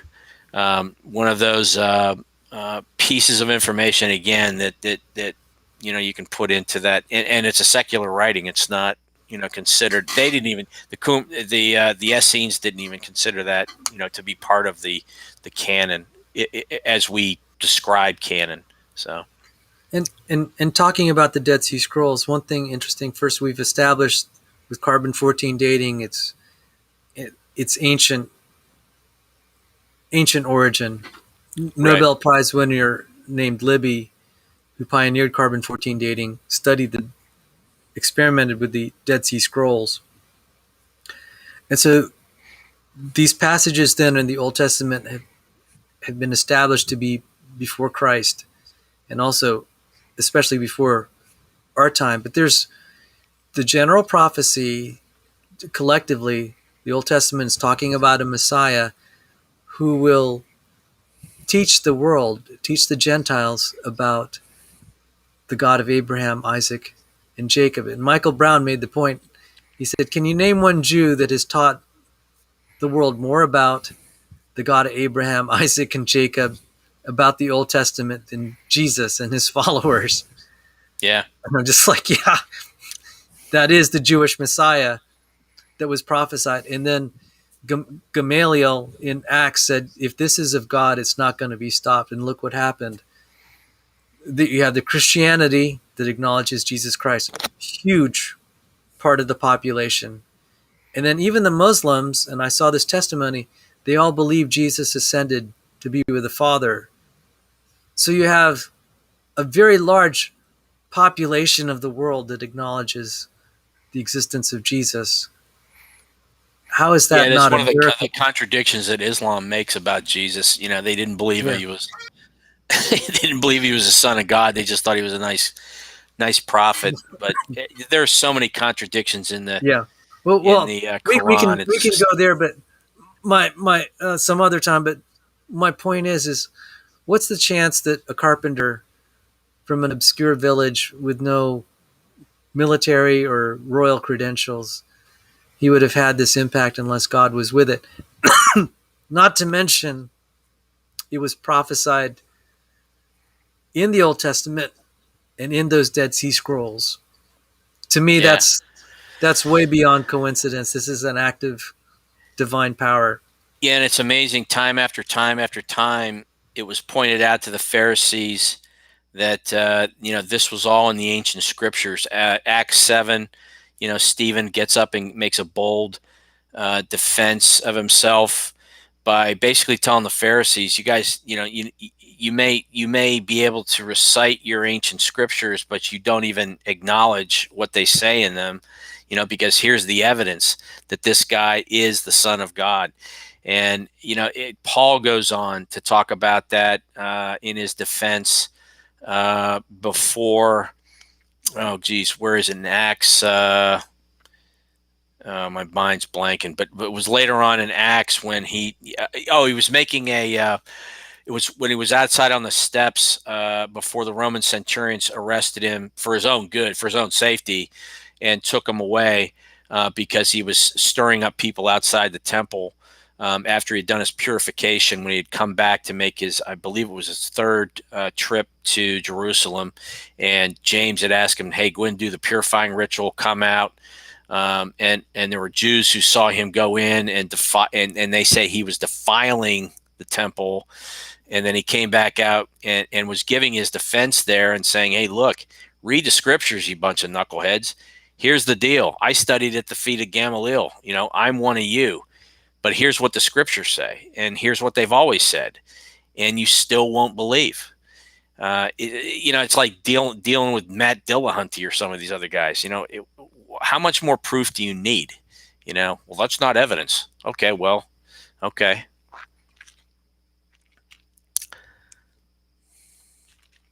So next slide, please. So here is what was found in what's called the Cave of Horrors. They went back in to do reinvestigations at Qumran last year, and they found a whole group of fragments that they've been piecing together, and it had to do that was written during the time of the Bar Kokhba revolt, which, as many know, that was it was after the time the temple was destroyed, and it was after the time of the Masada being overrun. But the newly discovered parchment fragments feature Greek translations of the books of Zechariah and Nahum, both of which are included in the 12 minor prophets of the Hebrew Bible. They are the first scrolls discovered in the Judean desert through excavation of more than 60 years since the first time that they found the Dead Sea Scrolls. They also found a girl buried in there, and they believe that the date is about 6,000 years old.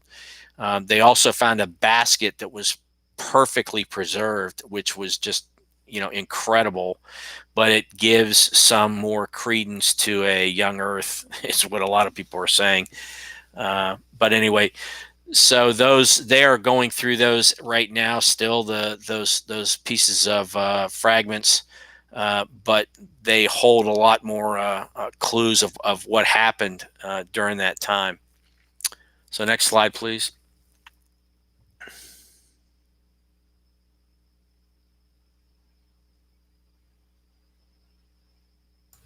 Sorry, it went blank here. That's all I've got on. Okay, so that must be it. Yeah, I think that's it. So, like I said, Sal, I think the next time we do this, I found a bevy of information on some archaeology that we can do that would coincide with, if the audience has never heard of Sir William Ramsay. He was an Oxford professor, classical professor, anthropologist, and archaeologist who was setting out. He took a sabbatical and he was setting out to disprove the Bible. At that time, Oxford obviously being a very, as many of the universities were, very Christian oriented, but he set out to disprove the Bible. So he took a sabbatical and started doing digs along Paul's walk through Acts. And he found that there are so many things that the Roman history got wrong and that the Bible got right, that he actually ended up giving his life to Jesus Christ, which is just amazing. And he ended up being one of the more prolific writers about archaeology and about the criticism of the Bible in defending the Bible that has ever been. And his it's kind of hard reading his book. I've got his original, one of his, wow, not the original book, but a printing of the original book. It's kind of a hard read, but and he also wrote a book called St. Paul's Travels, as well as the Bearing and Witness of the Discovery of the New Testament. Yeah, right. Anyway, I have to pull the book up. It's sitting back behind me, but there is a lot. There are many pictures now of what he has pulled up. Not only did he write it down, but some of the language that was used in the Bible. Roman historians later on said no; those were the wrong terms for like Asiarchs. The tetrarchs that were ensconced in Ephesus, for example, they actually were allowed to use the word Asiarchs. The reason being is that Ephesus was the gateway to the rest of Asia, and they always put the most prominent politicians. That was considered a prime. That's like I go back to my agency days. If you were really hot in the CIA, you got London, or you got Vienna, or you got Rome as one of your places to go and be the chief of station. So this was considered a prime area for someone. And Roman history had gotten this wrong for centuries, and Paul got it right. Well, Luke got it right. So so there's all these little kinds of things that we can show, and we can actually show the inscriptions that we can do in another version of this. I briefly mentioned Ramsey, but not into the detail here. But it was, again, it's just, I say this, God has a sense of humor. He'll let the world go on and on, have their higher criticism and try of the Bible, trying to overturn it, all these theories that it's wrong. They list all the reasons, and then what happens? A secular archaeologist discovers something that overturns. Right. And that actually is, in addition to the archaeological find, the secondary story is also very important, because it's showing how, right when you think Christianity is going to just be thrown out by the culture, God provides something in that era that begins to turn things on its head. And like in the 20th and 21st century, it's been intelligent design. Right when we thought that abiogenesis was going to solve things, like in the 1950s when Uri Miller came out, and this is in Rob Stadler's book, there was such a strong sentiment that we're going to figure out how life started. Yeah, well, it's interesting. Because was it? Geez, I can't remember who wrote it. I wrote a paper on the Miller-Urey experiment, but it's interesting to note that all of these experiments to try and find, to disprove or to prove abiogenesis, Miller-Urey's experiment, especially because it was put into Time magazine, and basically touted as this is the way that life happened. And then on the back page, of the story, it's, well, what they really got was a couple of worthless amino acids and some tars, but that was promulgated into all the biology textbooks. And Stephen Meyer talks exclusively about how the meme of this has just been carried along and carried along and carried along, and has created such that great bias, as you well know. I'm not telling you anything you don't know. But the Miller, I was on somebody's channel the other night, and he said, "You ever heard of Miller-Urey? We already proved that." He said, "Dude, you better read a little bit more, because Miller-Urey was a joke." That was what Cheryl called Mr. One. We called him Mr. Onesie. He came out in that teddy bear pajama. Oh yeah. Oh, that guy. What was wrong with that guy? His handle was actual socialist trash. Yeah, that's not the name I'm giving him. That's the that's the name he gave himself. And then he comes up in this pajama with the little teddy bear ears on it, and then he talks about Uri Miller. Yeah, I was waiting to hear his mommy cry down, "Hey, you want some cereal? You know, want some Kaboom or something?"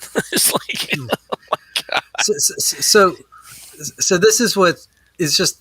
This is the thing that I've been seeing is right when it looks hopeless, something will come up, and encourage God's people that, hey, you can trust this. And what really did it for me was like the atheist had no answer. An atheist said that. I call that Richardson's principle. There's no answers in atheism. And I said, well, we may not have quite as many facts as we would like, but we have some. Well, it's funny. Pretty good. William Lane Craig once quipped, because some of he was talking about not only Stephen Hawking's assertion that gravity caused everything, but also that the quantum mechanics makes things just pop into existence, but also that the Earth popped into existence because of quantum mechanics. And he said, well, if we're so worried about if that were even true, why are we not? He said, quote, "Why are we not worried about a horse popping into your living room and defiling the carpet?" He said that would take a magician. He said, or that would take magic. And he said, at least we have the magician. So pretty interesting. Yeah. Well, we could do a show like that. As we've been talking, I'm realizing how, in your program of studies, how much they emphasize going to the original literature. Yeah, absolutely. Of the scholars, like even I've never even read the original William Ramsey. So before we'll probably close the stream down because it's almost 2 hours. But you know what? It brings up a great point, Sal, because those who are trying to help with trying to, what do I want to say, discredit Darwin need to go in and actually read what he wrote, because Stephen Meyer points out that even Darwin at the time said, if we don't find A, B, C, and D, my theory isn't worth a darn.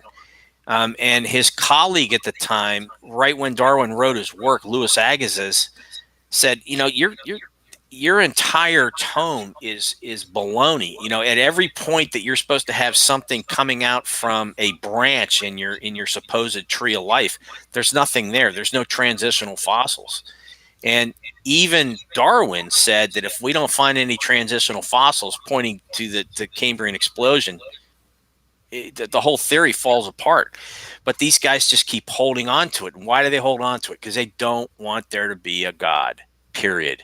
And the Huxley brothers, I wrote this in my dissertation, they were on Merv Griffin, and they said, why did you guys hold on to this Darwinian notion, during your entire career? Because, Thomas Huxley was Darwin's bulldog. He said, because we just wanted to have sex with whoever we wanted. And he admitted it on Merv Griffin's show. So it just goes back to basic human nature. They just don't want there to be a God because they don't want anything to be accountable to. So I just wanted to ask. So, a lot of your doctoral work was it's Doctor of Ministry Education or educational ministry. Educational ministry with it's a relatively new.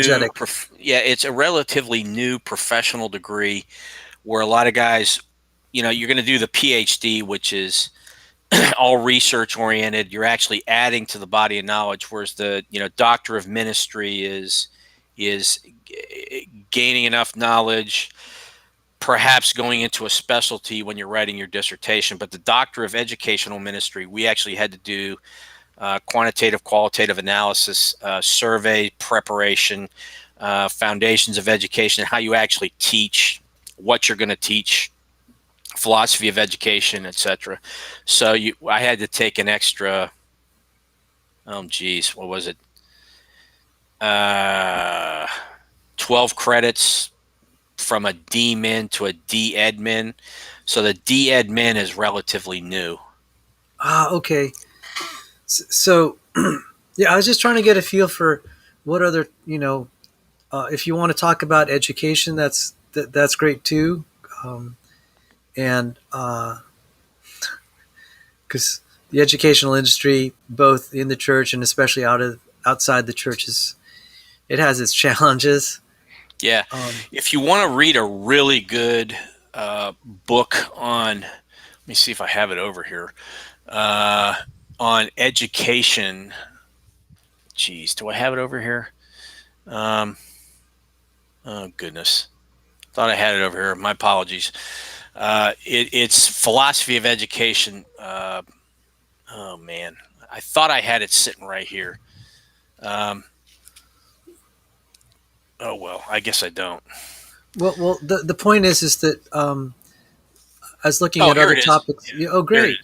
This is probably one of the, and I was a prep school teacher before, I went in the SEAL teams, but I found this to be probably one of the best books on philosophy of education and education as a whole, which is this. It's called Philosophy and Education by George Knight. And it goes through everything you really need to know as a teacher. It's absolutely excellent, and it has it's not only there is a Christian overtone to the whole thing, but it goes through the different styles of teaching and what you really need. I wish I had that book when I was teaching school. I was very blessed in that I grew up in a prep school, so I knew who the good teachers were, who talked behind whose back. Even as a kid, you find out who the good teachers were because you hear the students talking all the time, even as a kid, and this guy's a knucklehead, but we really love this guy, and you got to watch the various teacher styles and their personalities and why these were the guys that you really wanted to mentor under. But if one is going in cold, it's somewhat that book is absolutely outstanding. So we had to do a lot of readings on philosophy of education, as well as,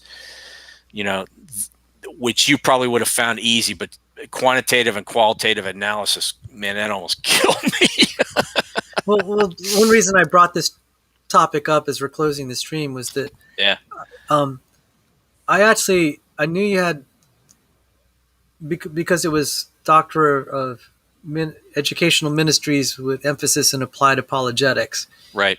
And I was like, so there was more to your doctoral program than just pure apologetics. So I just wanted to get that clarified. Well, we covered the whole array. I mean, I had Dr. Timothy Paul Jones, who is a textual criticist, but he knows more about the Bible than anybody in the country, and just an incredible guy. He's written, he's written all these things, from real top level stuff about critiquing what in Josephus in chapter 18, there is a piece that has been debated for years, and he was one of the guys who helped crack it. But one of the scribes that was copying Josephus's works actually inserted some high Christology in there, calling Jesus the Son of God, which fits no other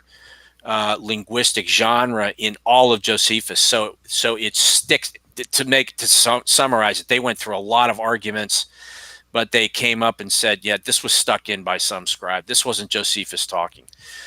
So he's been involved in that, but he said, the rest of Josephus gives clear evidence for Christ, talking about James, talking about, the rest of it. But John the Baptist. John the Baptist, I mean, the whole 9 yards. So they go in and they try to, he is on the side of saying, okay, we got to make sure that this is rock solid. rather than saying, no, I'm just going to disprove it. No, he goes in, and anything that's disputed, they will go in and say, okay, this we know, or we're very sure that this was inserted by some scribe. But the rest of it is all rock solid. And so it actually gives more credence to Josephus's writings. And the fact that we found another set of Josephus's writings, Shlomo Pines found an Arabic copy. And Shlomo Pines, that piece, that specific phrase, was one phrase. Thanks, Patrick. Appreciate you coming here, brother. That one phrase that's in that one copy of Josephus's works is not in the Arabic copy. So they went in and did a very good analysis of the whole thing linguistically, with historical criticism, and because we got to be honest brokers. If something was inserted that shouldn't be there, hey, be honest about it. But also try to find out why did it happen? Who did it, and then try to find a rectification for it. So, and they found it. So I had him for 2 classes, and then I had what was his name again? Timothy Jones. Timothy Paul Jones. Okay, if you look him up, he's written many books on the Bible. Because I was about to say, if you want to do a show on that and how we got our Bible. We could do a show on how we got the Bible. I could use all his stuff. I also had Dr. Ted Cable. I think I talked. He just left too. He just left. There was a whole SBC. Group of guys that they all Southern Baptist Theological Seminary is in turmoil right now. And I don't know seminary did you go to? Southern Baptist Theological Seminary, and I think he was one of the guys that got fired. I don't know. Really nice guy. Oh, you studied under him. Yeah, I studied under him. He wrote a book called Controversy for the Ages a couple of years ago, and it was going through the young Earth, old Earth creation arguments, and basically at the end said, "Look, guys, this is nice to talk about, but it should not, because Ken Ham is like out of control. If you don't believe if you don't believe the literal translation without going into the Yom debate, whether, is Yom used as an hour, is Yom used as an integral of time, is Yom used for an age of time, et cetera, because he calls you a heretic. And that's just ridiculous. There's still so much we don't know with respect to that. Now, again, I've come into the young Earth camp because the evidence is there. There's no question. And, I would love to have a discussion with like Hugh Ross, because Hugh Ross nails fine tuning, but there's some of his other discussion points, like Starlight and some things like that I just would love to discuss with him, just for my own edification, not doing this. Yeah, I'm a young Earth creationist now, but I've told people, I said Hugh Ross did a lot for me when I nearly left the faith. Yeah. When he came to University of Maryland, sure.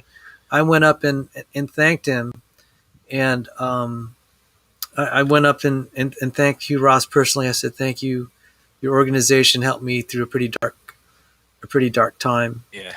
And his image is disagreeing with me. He said, "I miss." No, if you go back there, brother, and you watch the debate with Ken Ham and Hugh Ross, and Sean McDowell was there, and there was a couple other guys there. Basically, Ken Ham says, if you don't believe in the straight literal translation of Yom as it appears in Genesis, and Hugh Ross gives a great defense of that whole thing.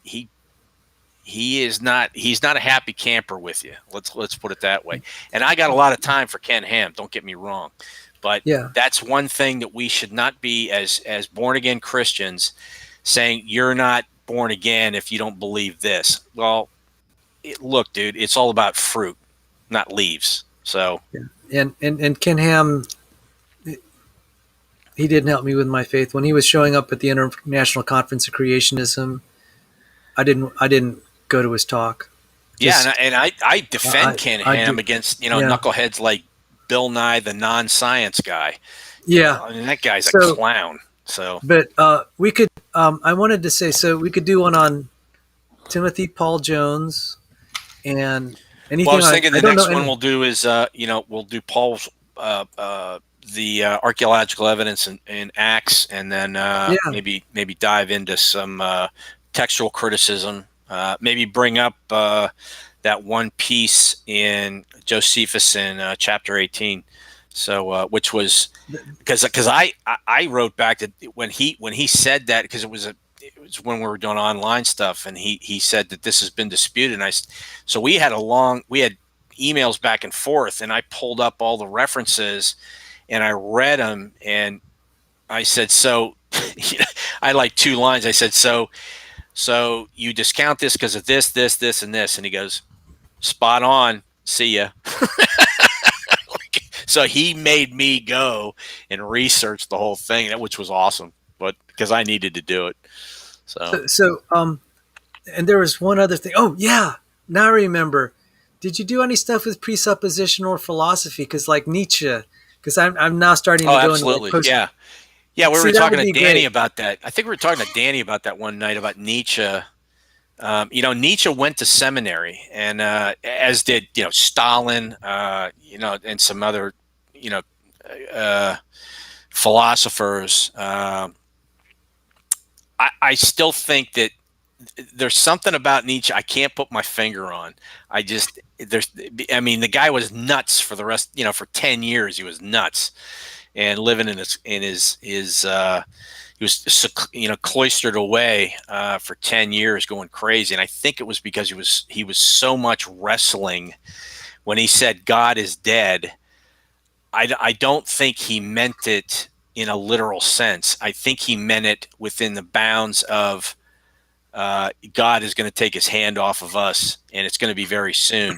And because he predicted the bloodbath of the 20th century. And I think that's really what he was pointing towards. Yeah. But and Jordan Peterson. Yeah. But we could actually some of the philosophy stuff I don't get into because it's so long winded. It's like, can't you just say the same thing? Well, and a lot of the guys come. words? They all come to the same. Sartre and Camus. They all come to the same conclusion. Yeah, there's a God. After all their machinations and getting paid for all these philosophical musings, it's like who was, I think C.S. Lewis said, novels are all great, but they all point to one thing. Either there's a God or there's not a God. Every novel in history. We can cover C.S. Lewis too. I've been fascinated. As I've told the channel, and this is the channel of the #1 YouTube creationist, and so we do a lot of creationism here, and we do a lot of we do some archaeology and personal testimony, not very much on philosophy and presuppositional, but now because we're having to deal with it in our culture, I think we're going to change the proportions a little bit and talk about some of the philosophy out there, because I maybe 20 years ago I didn't bother with it. I said the 20, 30 years ago, it's like, the culture is not going to adopt anything so stupid as postmodernism. And boy, was I proven wrong on that. Yeah. So this whole thing about what's meaning, the whole thing about, words don't have meaning. You can impose any meaning you want on it. And I actually debated, had a discussion with some guy going off to college, and he's going to be a linguist. And he was all into like, well, there's no inherent meaning. And I said, so, well, why don't you ask the guy who wrote something what he's trying to communicate? That should define what he's trying to say. You can't just take that and make any meaning out of it. And I couldn't believe I was having a conversation with someone who could just. That's really weird. John Lennox gives a really good. It's just kind of an anecdote. He was sitting at the Oxford. They have one of those dinner clubs, and he was sitting next to a guy he knew was a philosophical atheist, and he was a physics professor, and he picked up the menu, and they were having chicken or something, and he said, "Isn't it interesting the study of semiotics, and semiotics is the study of symbols and how we're able to write symbols and how we're able to understand symbols that no other creature, unless vigorously trained, you can train uh, animals to recognize certain things, but we're the only species that can recognize symbology the way that we do, and understand it and comprehend it. And the guy said, "Well, I don't know if I want to sit next to you." So that was the last time he sat next to that guy. But Yeah. it's very interesting that a guy would say that well, they can mean different things. Well, no, they don't. They may have layers of meaning, but they all have some kind of transliteral sense to them. And that's that guy's news. Whoever that was, I mean, that's the news speak. Of I don't know what. I mean, up is down, down is up, 1984 kind of stuff. I mean, give me a break. I mean, the stuff that we're hearing now is so unscientific coming out of the left. It just boggles the mind. Boggles the mind. Absolutely boggles the mind. And I showed a picture of a 55-year-old man claiming to be a 6-year-old girl. I said, how can, and what ended up happening is he got adopted by, I'm like, am I reading like a tabloid or just total fiction here? Because I can't believe anyone in their sane mind would try to adopt him, to try to coddle him, because he's a dad of 7 kids. He has a responsibility. He can't be running away and saying, now I'm going to be a 6-year-old girl and forget his kids. Yeah. So there's issues beyond him just being weird. He's affecting other people's lives, and he's running away from it. And then he got kind of adopted by people that just treat him like a 6-year-old girl. I said, how far has the culture gone off the rails? Because what I was saying is, independent of anything in, kind of the Christian morals, I said, there's a thing we call truth in labeling. Yeah. You call something what it is, because that helps communication. You don't, a 55-year-old man calling himself a 6-year-old girl. Okay, that's problematic. But then to have society, have the government and the left try to impose that you have to describe him as such.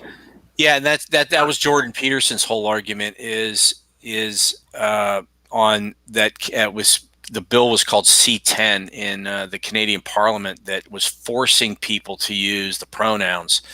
And he said, look, if somebody wants me to use if they ask me politely, it's not a big deal. However, now you are having it as an edict from government that you must use these pronouns under threat of penalty. And, I can tell you that the organization that I just left, on the LGBTQ RSTUV, whatever, they had somebody put out a pronoun list. And I said, yeah, I'm glad I'm getting out of here. And they said, this is it's polite. We do it already. And then they put up a picture of a couple of dogs at the shore, and they said, "Do we don't we ask people what sex your dog is?" And I said, "Well, okay, so you're comparing us to dogs now. What is the matter with these?" It's just illogical, and it's irrational at its very core. So. And if somebody suffers from that malady, I got the utmost sympathy for them. I do. I mean, if it's a true malady, but unfortunately, like a lot of things, I think there's a lot of people that want attention, because we've seen, and there is scientific literature on it, that so many people who have transitioned are now trying to detransition from their mistake. And they said that they wish that they had somebody with the strength of courage to tell them, what you're doing, you're going to regret. And they said nobody in their lives did that for them. So we as Christians have got, to expose truth. And we do it in love, you know? Yeah. And so I was like, is this story true? Because it's just, and I'm just like, yeah, the culture's going off the rails. Because I actually had Dr. Dan and I get along for the most part well, but the only time he ever called me an a-hole was when I was criticizing transgenderism. And this is a while back. We've since tried to mend. But I said, Dr. Dan, what are you going to do about this? And I'm pointing to this picture of this 52-year-old, 55-year-old man claiming he's a 6-year-old girl. It's like, that's great. Yeah. I said, this doesn't compute. It's like, well, aren't you worried about hurting his feelings or whatever? It's like, well, I'm sorry about that he's in that condition, but you got to call something accurately. If he wants to delude himself that way when he's by himself, let him. But as a society, you can't force people to not call something what it is. Exactly. And this is a 55-year-old man deluding himself that he's a 6-year-old girl. That's accurate. Yeah. Yeah, it's very interesting.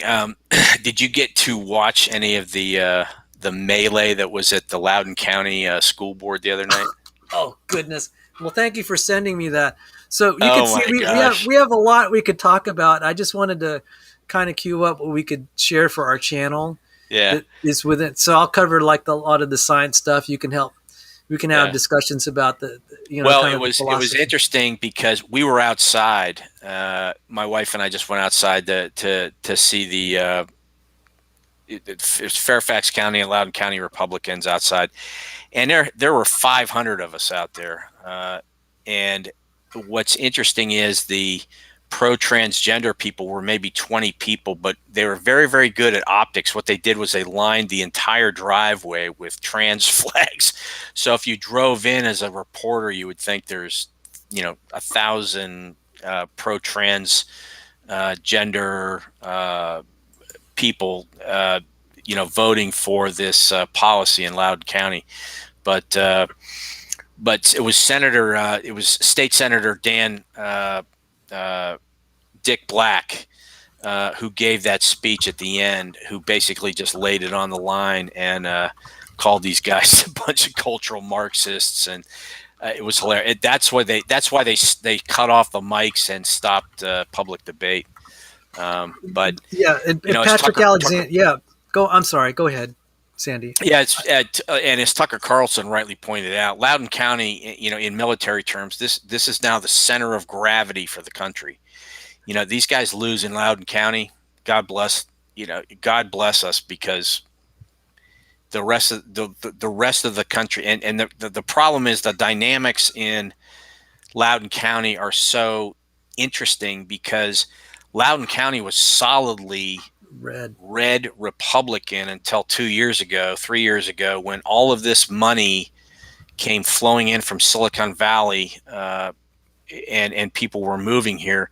And for the audience, down in Chantilly, Virginia, there's a river that runs through. It's Loudoun River. And all of these data centers, and some of these things are 300 yards long, and they have no parking lots in them. And they're complete data centers, and they're all over the place. It's mind-boggling. I've never seen construction like this before in my life, not even at NASA. And so the whole county flipped in 2 years, and this is, so they are going to make this the picture of how to do this in the rest of the country. Although you will see all the revolts going on all over the country. Yeah. So that guy who spoke up at Pensbury was awesome. The guy who had the British accent was absolutely amazing. Well, the thing is that we can argue from Christian morals, but then, the culture doesn't accept that. And I said, well, how about we argue for truth and labeling? Yeah. Yeah. Just tell the truth. What's the wrong with that? You use words that can describe something as accurately as possible. because now the word he and she are so, it's like I don't know what that really means anymore, because it doesn't mean anything. It's they're trying to erode its informants. And Jordan Peterson saying this is not good. This is definitely like kind of, this is like the postmodernism, and how are we going to communicate? And you get all sorts of absurdities now that it results in. That's I don't know. That's what I was just saying. Well, people since the 1990s, what's your stand on transgender? Yeah, they all look for a reason to be offended, and this is just one more way to do it. Yeah. And to draw. It's all about pride and having it, getting attention. Unfortunately, so. Hey, I saw in the chat. Hey, Matt, I can't scroll up in the chat. What was that book called you said on semiotics? If you could put that back up there, I'd appreciate it. I'd like to look that book up. If Matt's is still here. Chat. What was that book called you said on semiotics? If you could put that back up there, I'd appreciate it. I'd like to look that book up.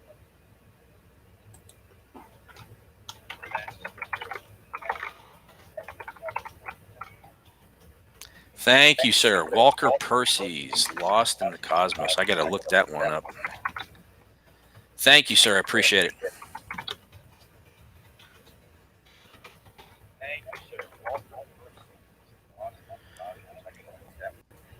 Now I'm going to get in trouble again with my wife. Sandy, I'm talking on my backup computer, the main one. Yeah. Maybe that was a hot topic and the gremlins got after me for talking about it. So maybe it's time to sign off anyway, probably. But the gremlins. Yeah. So we probably have stuff we can talk about sometime in the future. I'll be seeing you on Sunday. Yeah, absolutely. Cookout. And by the way, thanks for everybody being here in the chat, and hope you enjoyed it. And then the next time we do this, we'll do Paul's walk through Acts and I'll dig up Sir William Ramsay's notes on it, which are a bit dry and a bit tough to read, but we'll try to do a little transliteration on it to modern speak if we can. Yeah, and by the way, in his image, he's also known as Emery Moyna. Because that's the name of his blog. And so he's been following the whole thing with the SBC elections and stuff going there, your old seminary. Oh, man.